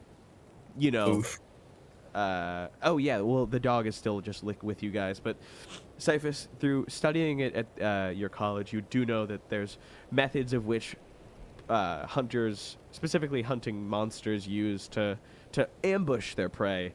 And Garosh, this isn't your first time being hunted. And with that, you guys turn around. Both of you lock eyes with a different crag cat within 20 feet of you guys. Craggy cat. Ooh, a kitty. Yeah, you guys are not surprised by the crag cats, but I'm going to need everyone to roll initiative. It's good. New initiative. Oh, never mind. 18. New initiative. 18. So go ahead and change your initiative on this. And within 20 feet of you guys are the crag cats, which are huge because this map is not scaled properly because I'm an idiot. They jump down from the ledge above, and let's see what they got. What is that bonus? All right. Crag cat number 1, also known as Kitty Kitty Meow Meow, is going to receive. I'm gonna add his bonus. He got a 24. Oh my god. Shit. Someone's gonna get bitten. His brother got an 18. Brother, Double shit. DM man, do you want me to add people to the initiative tracker? Would that be easier for you, or do you just want to Oh yeah, I forgot we had extra this. names? Does it transfer over? No, you need to add them manually. No, I mean like, can you put them on? I can put them on for you. Oh, that's sexy. Yeah, absolutely. I mean, we can both do it too. I also have him. I just need to rename them so that they're easier to target. Oh, sorry, he just used fucking Misty Step right there. That'll be me soon. All right. Both of these crag cats leap towards you guys. Kataros, you seem the most injured, and you can see the one that Cyphus has locked eyes with is moving towards you instead. It's going to use... Sugity. Can I use a free action to say fuck? Yes. How much health do you have, Kataros? I'm back up to 10. He healed himself completely. All right, so if he hits, he's going to do a d10 plus 3. Cool. That's not cool. He's going to use Pounce. So he's 20 feet straight forward. Can you give me a strength saving throw? Oh, that's actually my best stat, so thank you for asking. Yes. What does a 6 get me? 6? Yeah. Fucking nothing, dude. You are knocked prone. Oh, that's not good. I think I have... Yeah, do I have it? The little token. Yeah! Proneros. Alright. Cragcat number Is Kataros wearing armor? Oh, it might disconnect me for a second. There we go. Kataros, he is... Oh, okay. He's not. And closer enough to... Alright, Aster. This one is also going to pounce on you. So can you give me a DC strength saving throw? I always want to read the DC number, but I try and hold it back sometimes. Fair enough. Nat 20. Nat 20! He jumps on you, and as he leaps, you kind of lean back just enough. Or actually, how does he dodge? All it does is... I just fucking suplex him. It falls into nearby snow and bounces off, moving behind you guys. It's near the edge of the mountain. Not a large edge, not enough to kill it if it's pushed off. You can tell as you were jumping. I was just Might think thinking about it, but I'd feel bad if you push it off and you're like, well, cleaned up that mess, and then 30 seconds later got pounced on. It's like there's this really fucking funny Red Dead Redemption 2 video where a puma gets into one of the cutscenes while they're building a house.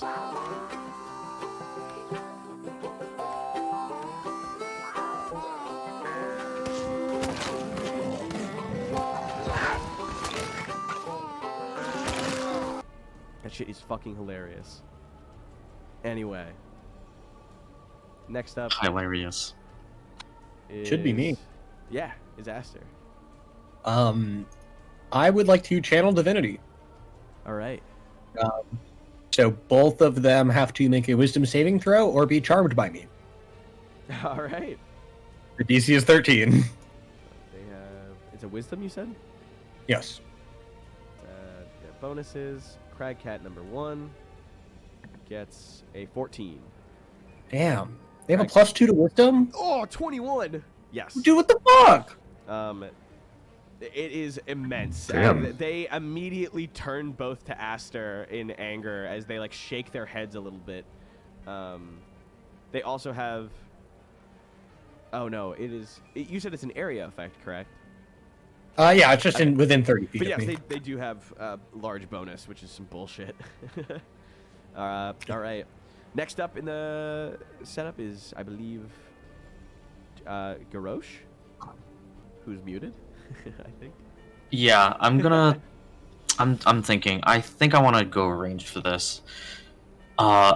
There's one near Kataros, right? Because Kataros just got proned. Kataros, it's on top of Kataros at the moment. Yeah, I'm gonna try to snipe that one. Give me a second. They have an AC of 13. Buddy, I've got a bonus of 8. Let me tell you. Good fucking luck, bucko. Oh, never mind. I rolled a 2. The darkness is Sucks to suck. It's a lot's happened. You're both trying to keep your new friend alive and help your buddy. You fire off the arrow, and the white sleet blends in with this thing's fur coat. Garosh just can't seem to get a mark on it and lets the arrow fly comfortably a little above Kataros to make sure that it wasn't aimed too far down in fear of hurting him. But you get him. You whiz past the fur on top of their coats. Mm-hmm. Fear not, Garosh. These creatures know no god. So, Kataros, who I believe. Oh, he's back. Okay. Hi. What do you I'm a little prone right now. Yeah, you are. It's gonna take half your movement to stand up, but I believe Yeah, I you guess. don't really need to move. Yeah, I guess let's stand up. You push this thing off you as it is like looking up at Garosh to see where that arrow had just flown from. Yeah, you seem to be fine. You can stand up without any issue. You can still use your action, I believe. Cool. I'm gonna cast Mage Armor on myself. Sweet. What does his mage armor look like? It's okay if he hasn't fully mastered it too. It could just look more like sculpted together really quickly. Yeah, you know like how in Frozen when Elsa constructs her like ice dress? Oh yeah, it's his ice. It's basically It's just armor. his ice dress. Is it just it connects to the rest of your clothing? Yeah, just like it connects over his chest and kind of like hardens over his little tunic thing. That's sick. All right, that's your action, correct? Yes. All right. Cyphus. All right, I will cast Magic Missile. Hey. And since I can't miss, I get to pick, I think, 3 targets at Yeah, so you can hit level 1. one of them 3 times, one of them twice, or one of them each once. I don't know why you would do that, but you could. I'll target the one closest to me and Kataros, and I'll fire 3 times. All right. At them. Let me. So it's one. 3d4 damage, correct? I believe it's 1d4 plus 1 3 times. So 3d4 plus 3. Yeah. Yes. 3d4 plus 3.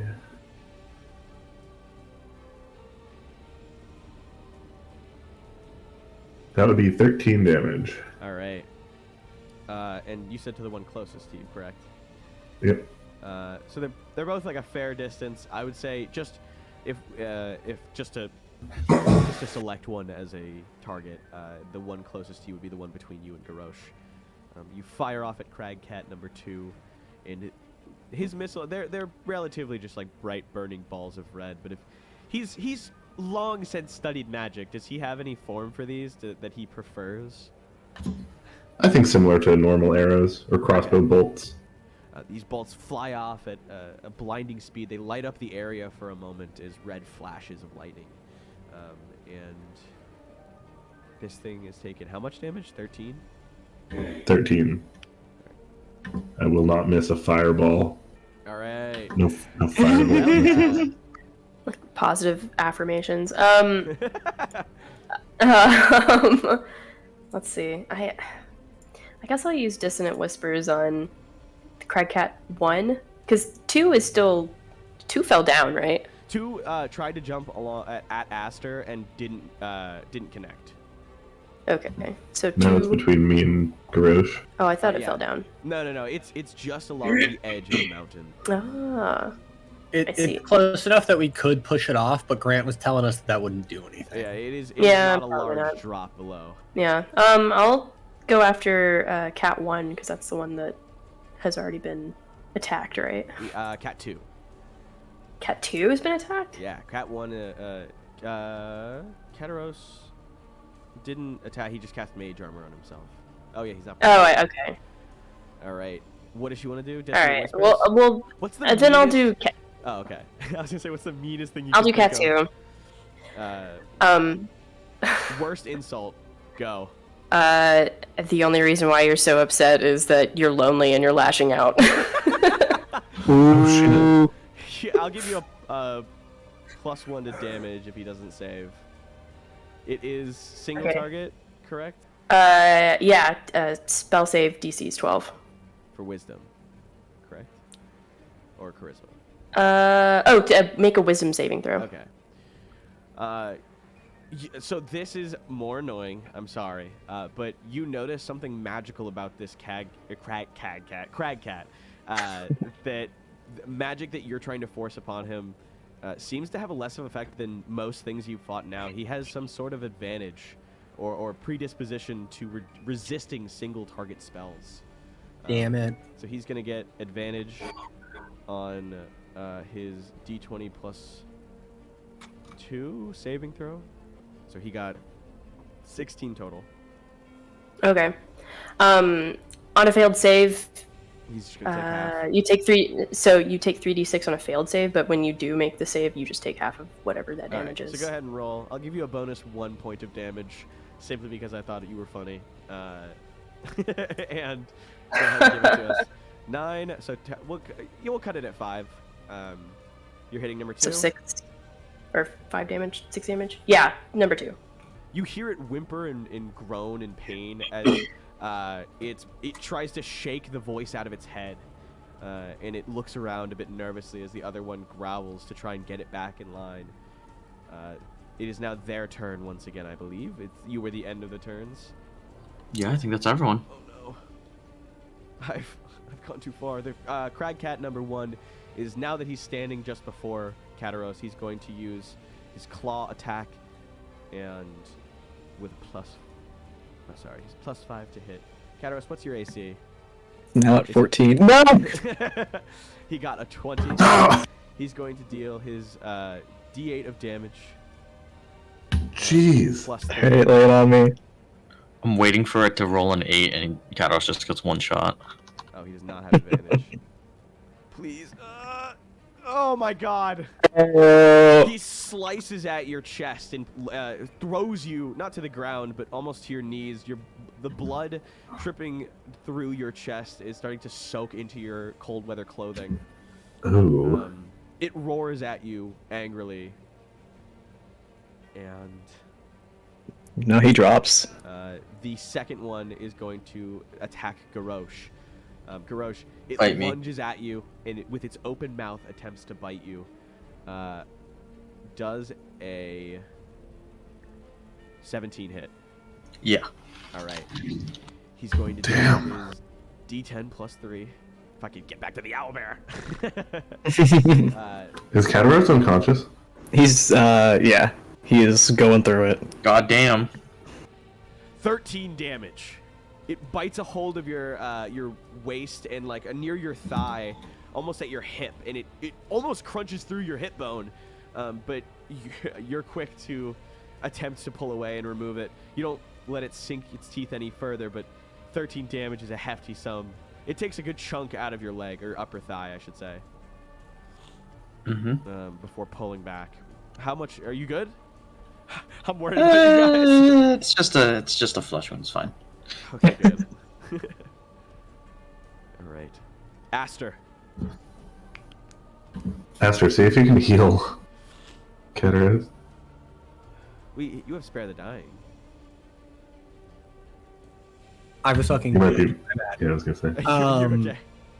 Yeah, I was saying, Kataros, what health points? Because are you at 0 or below? He's at 0. Cool, I will spare the dying then. All right. You touch Kataros, and his wounds seem to stop dripping, and the blood spread seems to halt for a moment. And then, bonus action. Oh fuck! I already cast a spell. Yeah. Oh no! Wait, does a cantrip count? No, you should I be was fine. fucking You can cast cantrip. No, that's the whole point. Yeah, you can do Okay, cool, cantrip cool. and something else. Yeah. Bonus action healing word. All right. On Kataros. Give us your sexy 1d4 plus 3.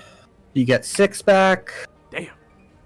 Kataros, you feel your chest seal up, and though there isn't enough healing to not scar, you do have 3 claws now ripped through your chest.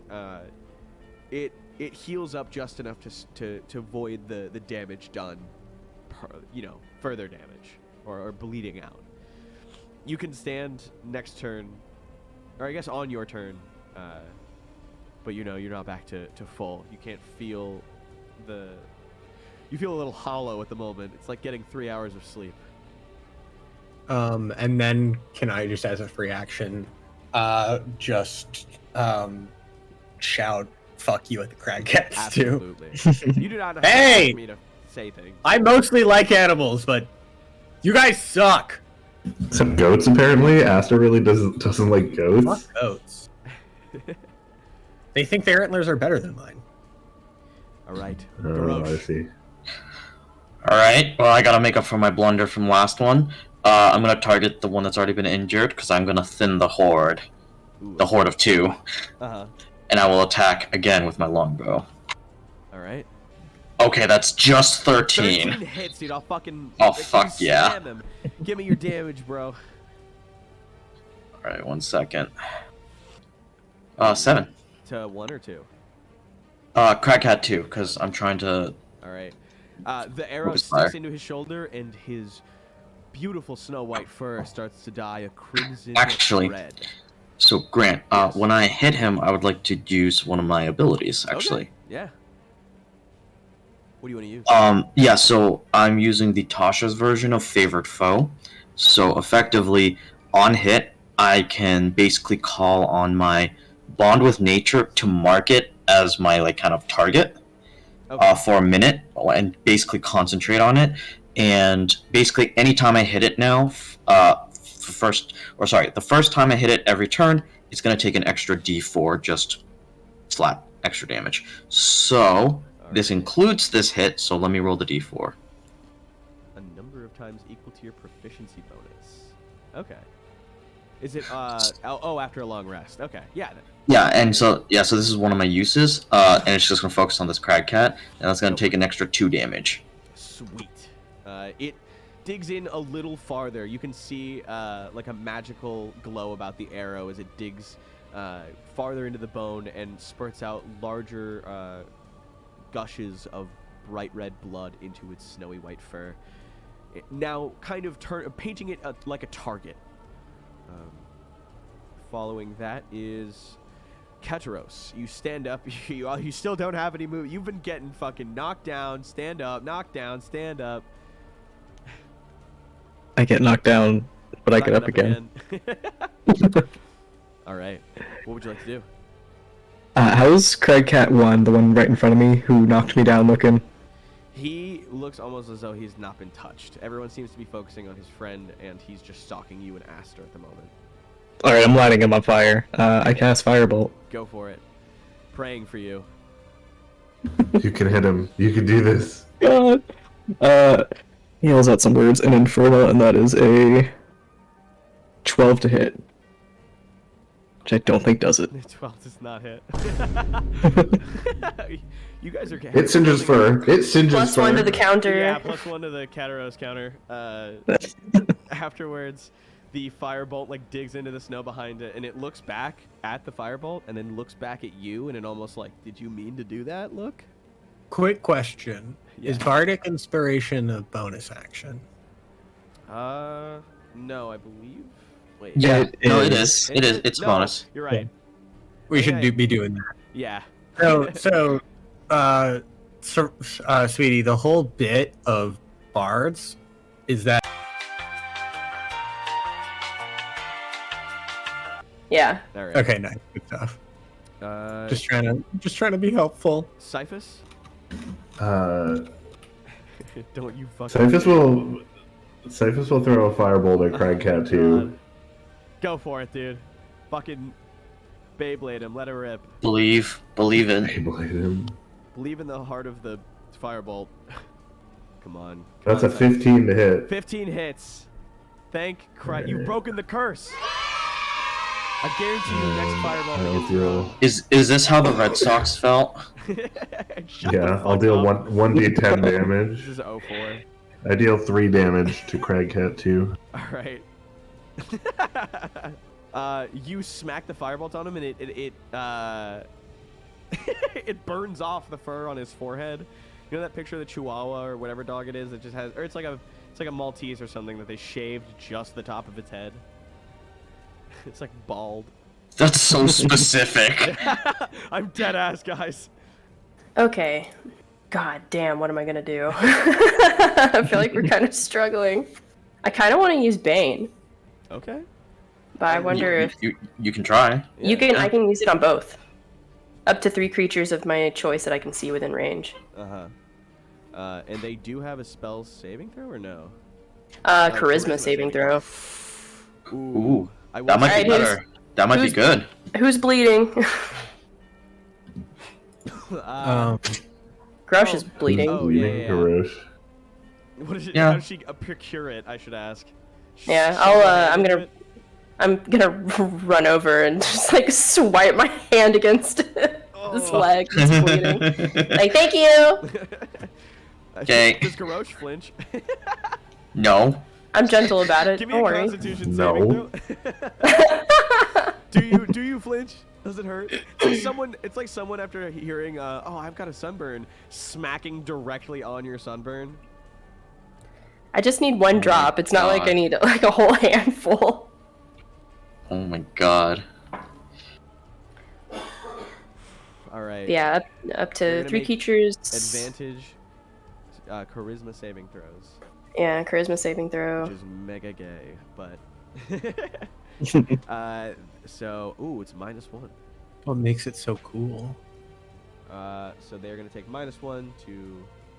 Wait, I thought that was against single target spells. Well, it's specific. It only doesn't affect area of effect. So, it is actually targeting them. So,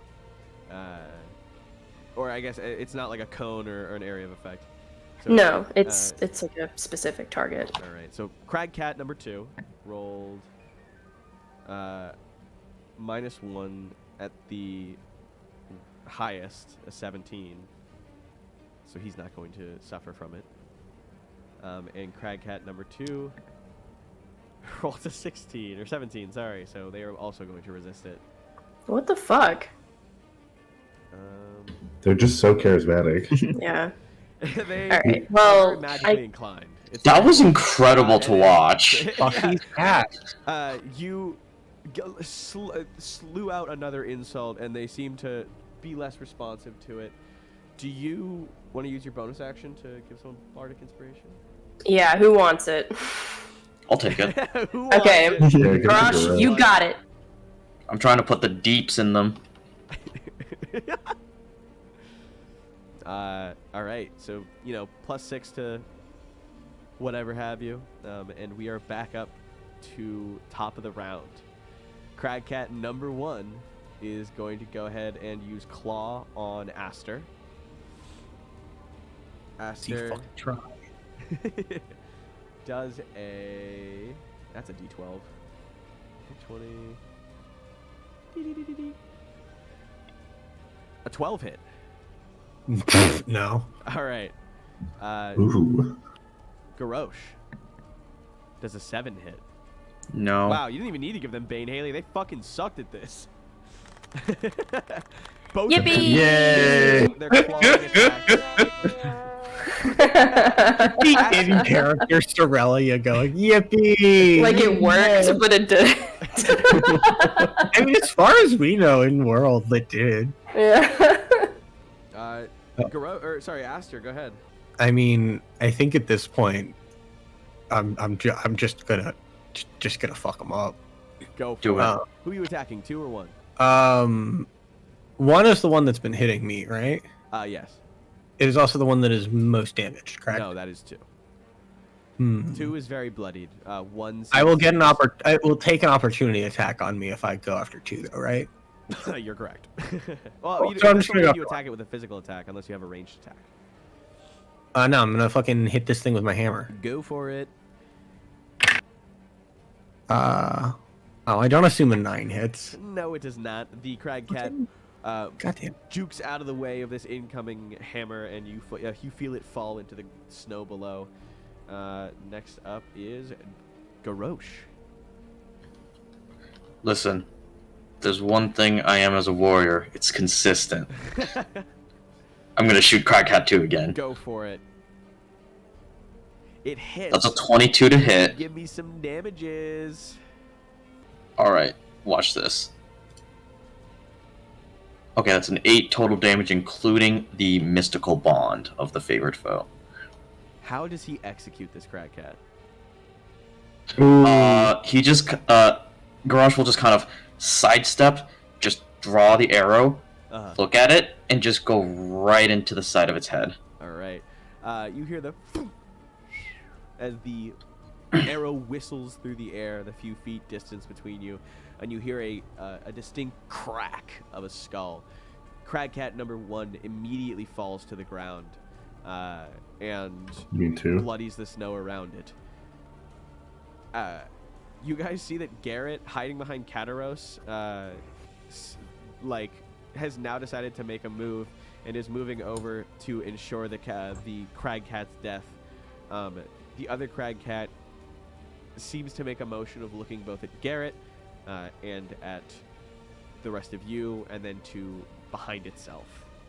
If anyone wants to give me an animal handling check and see if they can figure out what it's up to. If not, it is Aster's turn. Nope, Kataros' turn. I was gonna say. Yeah, I'll do animal handling, see if I can see what's up. All right. Very good, though.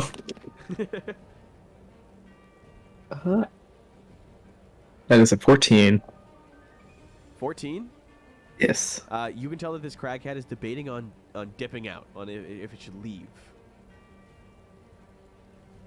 Can I yell at it, try to scare it away? Give me an intimidation check. Use some thaumaturgy. Liturgy. Scream at I'll it. give you advantage. Fuck yeah.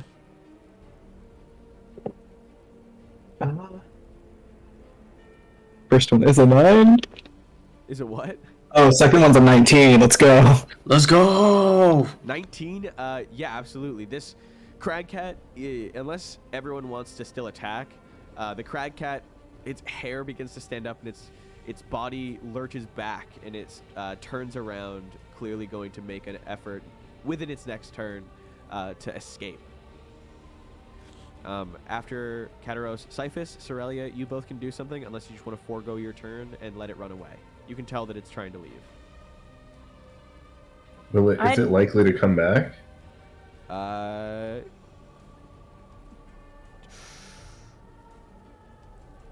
Justin, give me... Ooh.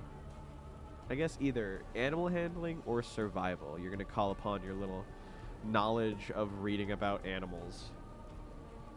Or, sorry, a nature check. That would be way more appropriate. I rolled a nat 20. If it does come back, it's not coming back alone. But as it stands, it seems like from also the way that this the Cairn is like set up and how many animals you actually have seen on your way through, that it might just be only these two on the mountain. which either Okay. means that there's other hunters on this mountain, or there's not enough food to sustain whatever else is on, or for more crag cats on this mountain. Damn, sorry for killing your boyfriend. I'll let it go for now. All right. I don't think we can kill it in one turn anyway. Do you like tell Cerelia or try and notify Cerelia that you're gonna withhold your attacks? No, I'll just put my staff down. Okay. Yeah, if it's going to run away, then I don't want to keep attacking it. Okay. The good aligned gang. All right. You guys have finished. +1 karma. Garrett begins Damn. profusely thanking you guys as you leave, as the crag cat turns away and leaves. Thank you so much. We ran into some sort of. Oh, and he teeters over a little bit, almost falling down. He seems to not remember the last few hours or days or however much he's been traveling trying to get down the mountain. Yeah, how's he alive? It feels like I was going to be up there forever. Did anybody else from the party survive? Surely they must have. We split up, but they were alive when I had left them. We have to go back up. He searches around the area that you found him and digs up, wiping off some snow from his climber's kit that he's found, throwing it on, and very quickly applying some sort of like sewing patch to the areas of his chest that have been opened up due to the crag cat claws. He is very much so like, please, kind gentlemen, and he turns awkwardly and eyes Cerelia, unsure of what to say, obviously, as many have been. You've been so unbelievably kind as to save me from my almost certain demise, but I ask you, as a humble traveler, if we could, please, we must save the expeditioners I'd been traveling with. They're not terrible people, but they're not kind, I'll say that. But above all, it's the principle. How could I travel back and earnestly take others up the mountain if I could not travel back with people who had paid me to do so before? You can tell that he's partially like, my business is gonna take a hit if this happens. Yeah, can I roll an insight? Yeah, go for it. Of course, now I get good rolls. 23. You can tell that he is very sure that he wants to go searching for them, but there's a hint of uncertainty in his voice where if you guys were to try to persuade him to leave Kelvin's Cairn right now, he wouldn't, fight you. He would feel awful leaving these 3 missing members behind, but he can be convinced. Does anyone have any questions about the other travelers? I guess how long have they been out here, and when was the last time you've seen them? Well, when we first arrived, it was only a few hours after traveling upwards that we encountered some crag cats, but they didn't seem to be that hungry. Traveling up further and further, well, a blizzard hit for some long hours, and we couldn't seem to move. We debated on going back down the mountain to refill on supplies. They didn't want to go back to Targos, I mean. They seemed all in their own rights, determined to get up the mountain for one reason or another. There was Mokingo Growling Bear Akhenathi. He's a Goliath man. He was searching for something. Oyam and Artok? Whatever. He had some challenge, some beef with her. And then there was Paralu and Yondala. They just wanted to travel up. They seemed like they were thrill seekers, but also seemed to be curious as to this Oyam and Artok person. The last was Asterix, some tiefling girl. She didn't say much about her travels, but she seemed just as determined as the rest, whether it was for this Oyam and Artok or for some other reason. I don't really know her story, I'm sorry. That's fine. Thank you for all the information that you've offered us. Well, you said they weren't the best of people. What did you mean by that? Well, they bickered a lot on the ways up, and although they were all seemingly here for the same thing, or at least what the first groups were, they seemed to have a displeasured way of treating each other when it came to terms with, when it came to the fact of what they would do should they meet this figure, as there was one vying for a challenge and two others seemingly going up here for some kind of ritual, and they didn't seem to agree with each other, and it led to very many verbal assaults on one another. That's why I assume Aster stayed quiet for most of the time and didn't want to participate in conversation. Thank you. They weren't violent by any means, no, if that's what you were thinking. Would you yourself be willing to... I guess a better question, do you feel like you will be helpful in finding your comrades, or... Well, I know this Cairn like the back of my hand. I'd be more than willing to travel up the mountain with you guys if it makes it travel go any faster. As he's saying this, and now that combat's over, he sees Boy, who he very eagerly greets whilst trying to maintain conversation and eye contact with you, but the dog is more elated to see him than a dead man coming back to life. Sure wouldn't stop that interaction from happening. We'd need to go up a perilous climb, which would require some amount of, well, knowledge of the mountain, should you want to climb it correctly. There is a very tough, not very tough, I should say. There is a athletics check up ahead that I would require multiple successes, if in case some of you are not very good at athletics. Garrett would be more than willing to help. He has his climbing gear, so he's got like his ropes and harnesses. I mean, yeah, taking him along seems like a Yeah. good plan. Well, if we're gonna do this, yeah, we should take him along. Okay. Yeah. I agree. Yeah. All right, you guys. He urges you on. The sooner we save them, the better. Come on, and he urges you to follow him towards a icy wall. So this is going to be an athletics check for the group. I need 4 successes. He is going to have advantage, so he's going to go first. Ooh. Oh no. 8. Is it you said wisdom save, or... Oh. Rough, dude. Wow, he did Wow. not make it. I'm sorry, guys. Okay. So already, he tries to go up the mountain, and unaware of new conditions that may have hit since last he checked, some of his notches have come loose. And as you guys begin climbing up, a few of you feel the notches start to pull away from the wall, and you alert, or he alerts the rest of you, and that you guys are going to have to forge your own path. Some of you fall, but you don't take any major damage. Who got the worst of it? Did you want us to roll dexterity or wisdom? I thought this was athletics. Athletics? I don't know why. What's with my hearing tonight? I don't know. It's okay. Just a dexterity strength check. Yes. Cool. I fail. It's okay. We're going to do a new one. It takes you guys about 30 minutes to set up this new wall to climb. I should have asked, while this is going on, assumedly Garrett's been carrying this crag cat or having the dogs drag it. Would any of you like to skin the crag cat for possible gold?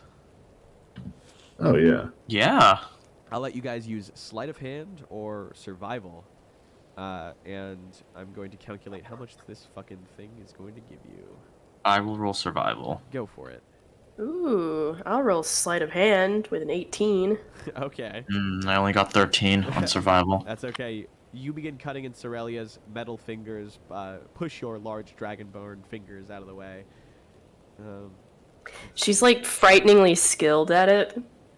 You gotta wonder like why Nope. she's why is she Nope. good at this? No, thank you. Yeah, you guys skin this. I'm going and to it choose could be to appraised. pay no mind. Oops, Oh, sorry. okay. No, you're okay. As you watch as they perfectly skin this crag cat for what could be 2 gold. I'm going to choose to pay no mind that the one of us without skin is the best at skinning things. Fair enough. The second wall is set up, and I'm going to need group strength check. Or, sorry, acrobatics checks. Acrobatics or athletics? Athletics. I'm fucking stupid. Oh. Ooh, that's a 9 from me. All right. Any roll that matters, I can't He's- seem to. Amazing. Cyphus, amazing. We need Cyphus two got a more. 16. 2 more. Garosh, I think amazing. Garosh One won. more. Yay. I rolled a 6. Cerelia?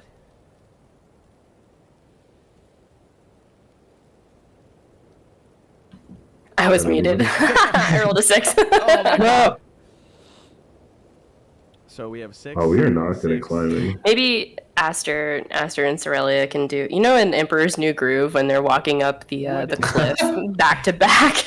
Oh wait, yeah, I should be given guidance I was too. gonna say, I'll let you re-roll. Or sorry, I'll, if you want. Bardic I'll let you add- Inspiration? Bardic inspiration and guidance would be a great help. Yeah, I tap Yeah. Australia and give her guidance. All right, Cerelia, you want to give yourself bardic inspiration? Can you do that? So you roll a d4. I don't think you can give yourself a bardic. Typically, you can't give yourself. Yeah, Aster. That's a Give it to Aster. subclass. Yeah. All right. Cerelia, add your D4. Aster, add your D6. Cerelia, what do you sing to him in order to inspire him? And is it Miley Cyrus? No, like for some reason my first thought was she'll be coming around the mountain. you know that song? I imagine Oh like, my god. rubber hose bouncing back and forth as she's singing it. Just like bouncing up and down singing it. You guys are back to back. You are in the same harness. You're both pulling on the same like rope up. What did you guys get? I rolled a 6, so I'm up to 12. Okay, perfect. Aster, you feel Cerelia begin to slip. Cerelia, what'd you get for your +4? Or plus 1d4? Okay. Oh wait, I can give the help action too. Oh, it's okay. Well, you still made it. 7. Unnecessary. You feel her slip and you grab hold of her little pigtails in like an arm lock. How? Like one pigtail, I should say. And lift her over the side. Afterwards, you all arrive at the top of this small wall to see Garrett with a hushed finger over his mouth. I can't believe all of my athletics checks were so bad because I've got a +4 in it. So annoying. Skill issue? Yeah, clearly. I need to get Skill good. issue. Actually, that's one of my Skill. New Year's resolution is to get good this year. Good. Get good. All right. Moving towards the top. Let's see. Up ahead to your left is a 15-foot high, 10-foot wide cave mouth. There's blood on the snow some distance from the cave entrance. He begs you to be quiet and to move slowly. He can't seem to muster words or gesture like clear enough. If anyone wants to give me a perception check, I'll let you try and guess what it is. But he wants to move a little further past it. How's Nat 20 do for perception? Nat 20, you see he makes a large figure with his hands and then adds horns to the top of it. You can tell that this Ice is troll? either some form of ice troll or yeti. And inside, you can hear, all of you, from the cave's mouth, a scream of some sorts. Human? Yes. Uh-oh. Well, that sounds like our cue. All right. Seems like it would be best to head in. You guys want to head in? Let's run in. All right, can you? I mean, no, but... Get me the fuck in there, dude. Let's go. Dude, I gotta get in there. Excuse me. You're powered up. That's my New Year's resolution. I gotta get in there. Get in there. In where, you might ask? I gotta get in there. I gotta get in there. I gotta get in there. This is honestly gonna do way better. Maybe not quite that one. And it's a I gotta get in there. All right, guys. There we go. Entering the cave's mouth. Though he's nervous, Garrett is first, or at least one of the first. And you guys may place each other wherever you see fit. I need to fucking rescale you for some reason every time. Here. Oh, are we keeping same initiative or are we rolling No, initiative again? you can roll each time. Okay. I don't know who's on first, but go ahead and move wherever you see fit. That's more like what I'm expecting for my initiative. All right. Has the sun come up yet? Yeah, actually, that's a good point. You guys have been traveling for several hours at now. It was 8 when you had last awoke, and now it is closer to 9:30. In just 30 minutes, dawn will break for the rest of the day, and return to dusk, and then night 4 hours after. The rest of the day being 4 hours.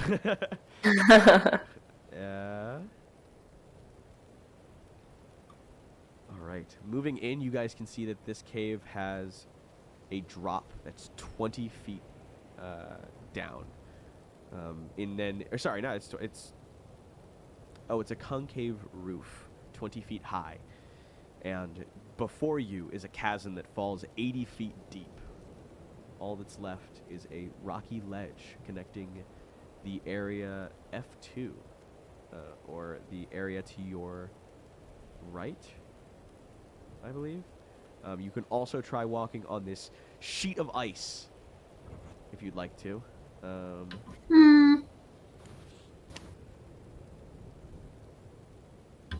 What's the distance across the ice? As it stands, it should be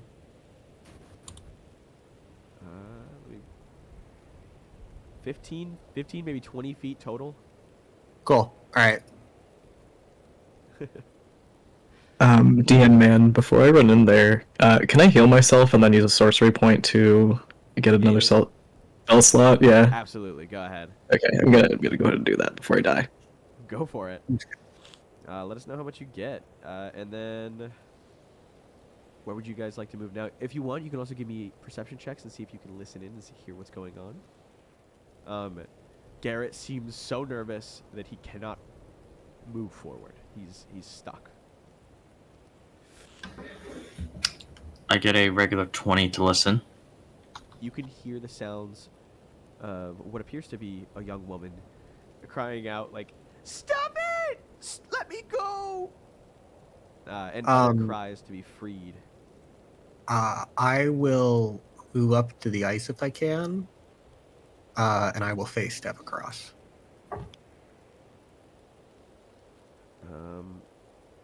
You face step?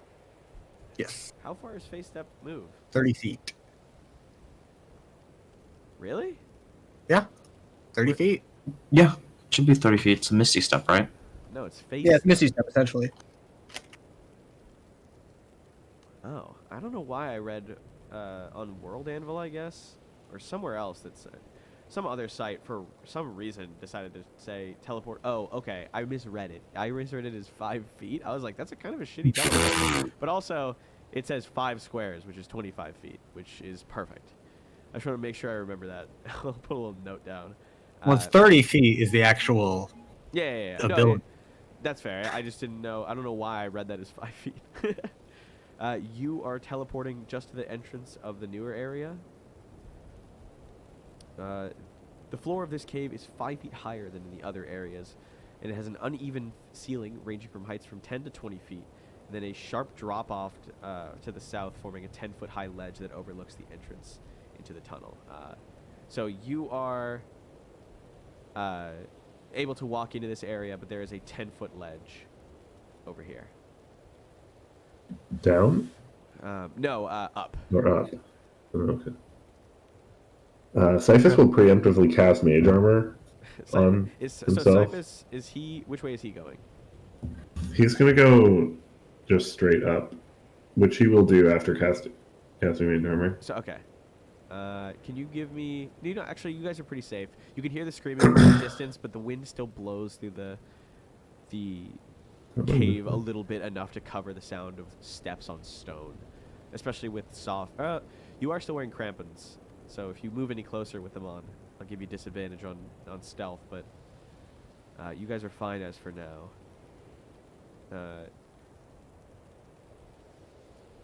Okay.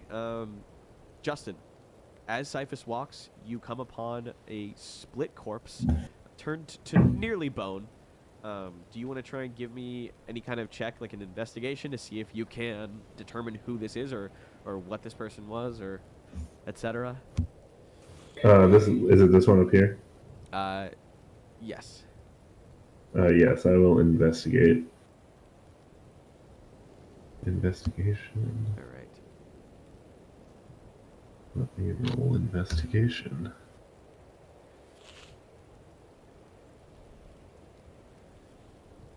What did we get? I gotta remove. How do you remove a die? It's so annoying. You have to restart the whole rolling. I have to restart. Correct. Alright, I got a 15. All right. You determine that these are the bones of a Goliath. Evidently talked about from Garrett. It is what he said the name is Mokingo Growling Bear. And aside the walls are other decapitated corpses. You can see one is a dwarf, and you actually recognize this is he's wearing the same armor as the dwarves that gave you the quest to retrieve the iron. It's like the rest of him. Delightful. Yeah. And another dwarf who you can't determine the name of, but has also just been mutilated. Well, we'll give them last rites once the cave is clear. Garrett, approaching you, says like a few words under his breath. Justin, you actually do notice that there is a great axe and a few bits of torn hide armor left over at the Goliath's body. Neither are particularly useful to me. No. So I'll leave them for now. Goats, if that was any use. 3 goat skulls? Yes. I'm okay for now. All right. Garrett does not seem to want to move any further, however. Is it a normal great axe? Yes, just a normal great axe. Okay, cool. Garosh, Kataros, Cerelia. Yeah, I'll continue forward. I am just creeping along. Just creeping Yeah. around. All right. Yeah, I'll follow because I don't want to walk across ice. Fair enough. All right, Aster, since you're split off, I'll let you identify this stuff first. You walk over to the wall before you. It's 10 feet of sheer ice. And over the wall, you can hear, at least on that ground level, is somebody screaming for help, that they are being killed and that they don't want to die this way. There is sounds of, like, childish laughter and other grunts of, like, approval. Oh. We'll put a little thing here for where the sound seems to be coming from. Do I think I can climb that? No. Unless you use some form of magic or tools provided to you by someone other than what you have on you, you won't be able to make this climb. Cool. I'm just gonna face step up there too. Can you? How many times can you do this a day? I have 2 exactly. All right. Is it your like proficiency bonus modifier? No, it's just based on like or actually I think it is proficiency now that you mention it. All right. You face step up there, and immediately you notice what appears to be a Yeti tyke pushing around a halfling woman, and just like a full-blown Yeti over in the corner watching over him. Oh shit. You can see that there's the halfling is dressed in cold weather clothing and is curled up in a fetal position. And the Yeti tyke is knocking her around on the stone and ice below like a ball. She's still alive, but she's exhausted from what you can see, like her bags under her eyes. As soon as you appear, the Yeti tyke immediately jumps behind its mother and crawls up onto her back. Okay.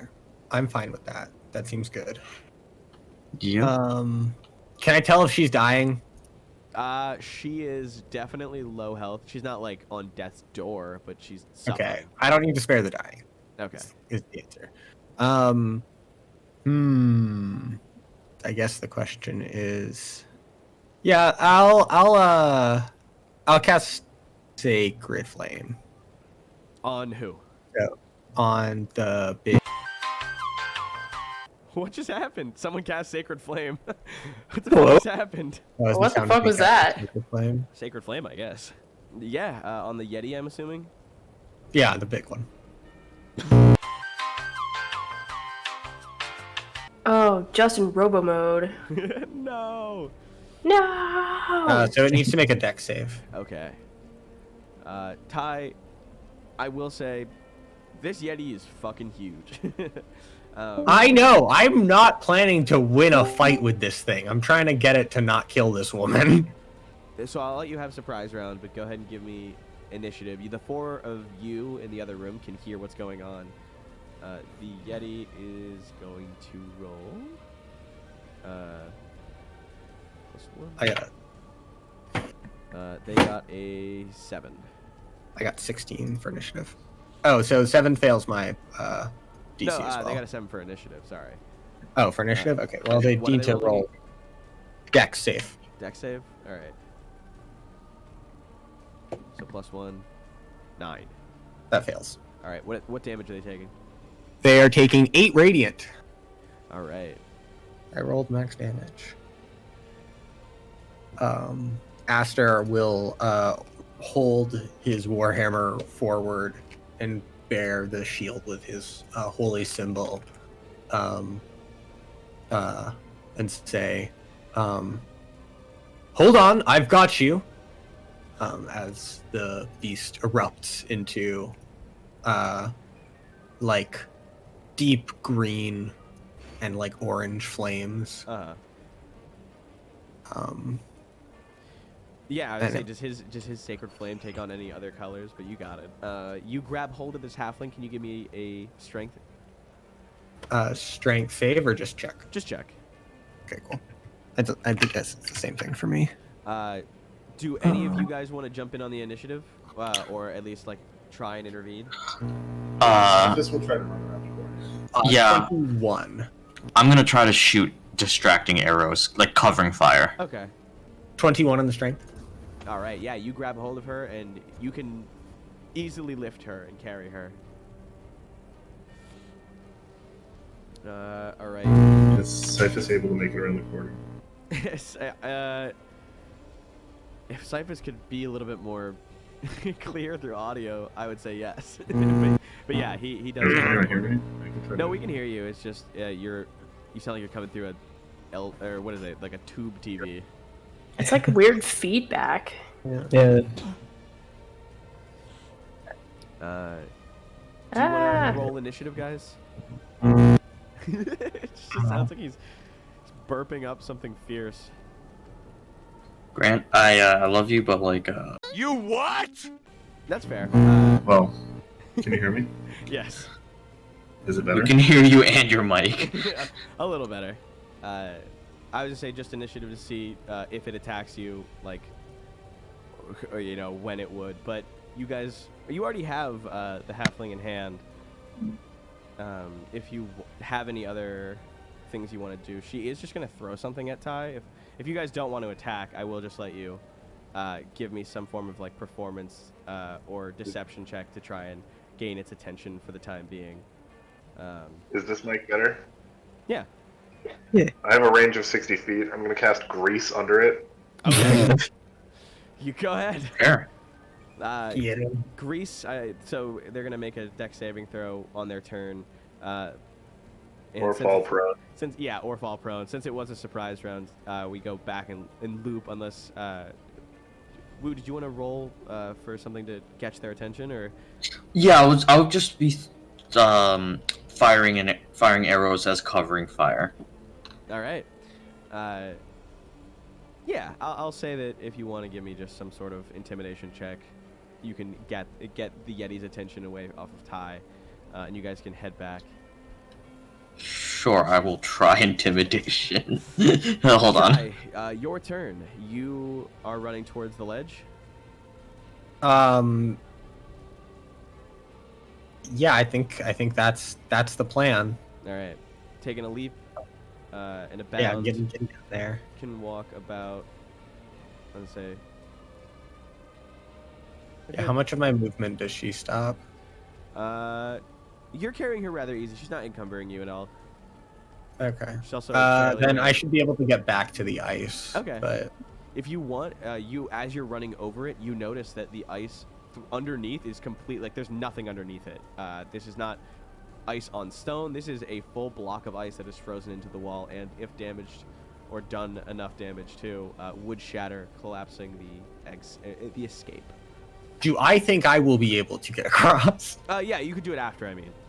Okay, cool. But next turn, the Yeti, who's going to move the 40 feet. Or, why is this so weird? Should be 1, Who are they? Did they succeed a dex saving? 3, 4. Oh, yeah, true. Sorry. He's got +1. It's not looking so good. What's his... Oh, not... You hear thunk, and then a little baby cries. The baby Yeti tyke, like, flies off his mom into a snow pile nearby. She hits the ground. She sort of almost freezes to the ground due to the cold chill that rolls through this small cave. And Ty and the rest of you will go ahead and take your leave, should you desire it. Yeah, fucking bail. Yeah, I say we get the hell out. All right. Yeah, let's leave. As you guys are walking out of the cave, you spot a very, very sorrowfully familiar face, and that is the Father Yeti. Oh.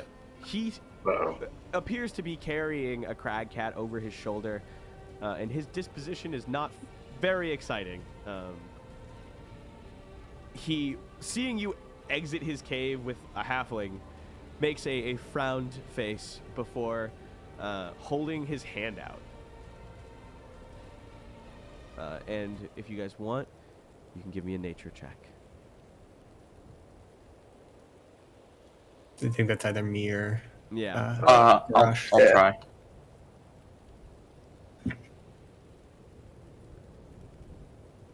What'd you get, Garosh? Actually, my nature's not great. It's only +1, so I got 9. Ty, if you wanted to run over, you absolutely could. Yeah, I got 13, so I will run over. I would like to be keeping up with the group if possible. Cerelia just high-fives him. Yeah, I will not be passing that. Just give him some skill I will real be quick. passing. I got a 20. Not on that 20, just a 20. Kataros, you see that in his hand, he's expecting some form of if you're going to take something out of his den, you're going to return it in other forms of payment. He's expecting you guys, too exhausted to fight, to give him some food. If you're going. That's what I expected. Yeah. Okay. Oh cool. yeah, I'll do that. I've got 5 days of rations on me, even though I don't eat. What? He wants 8 days worth of rations. If I've got 2 I can cough up too. Yeah, I'll give up all 5 of mine. Garrett searches through his pack and is like, "I'm sorry, all of my rations are down at the base camp." I have a day of rations I can donate as well. That's the last one we need. So. Okay. Oh yeah, all your rations that are definitely still at base camp. Oh no, we totally fed those to your dogs. Oh, you what? The Yeti snarls, takes the rations, and pushes past you guys before, like, scoop pushing you all out of his den. Freedom! Honestly, that went much better than I anticipated. Yeah. All right. Yeah, his angry wife has not yet met him, so a departure should be expeditious. But Garrett, next week, is gesturing or trying to push you guys to travel up further. Just one more area, but also, if you'd want, you can head back down the mountain. So that's going to be it for us. Thank you guys so much for participating, and thank you all for showing up, and thank you for Matthew for always dropping an unnecessary amount of money on people who are too sick to be as gracious as they should be. Me specifically. I love you all very much. If you guys want to watch us, we stream every Tuesday from 8 to 10 on Perihelion Creative. We're going to be streaming every week, and check out the module that we use, the Icewind Dale Rhyme of the Frost Maiden, the official D&D module. Other than that, have a wonderful, wonderful week. And is there anything else anyone would like to add before we end for today? Yeah, Happy New Year. Oh, Happy New Year.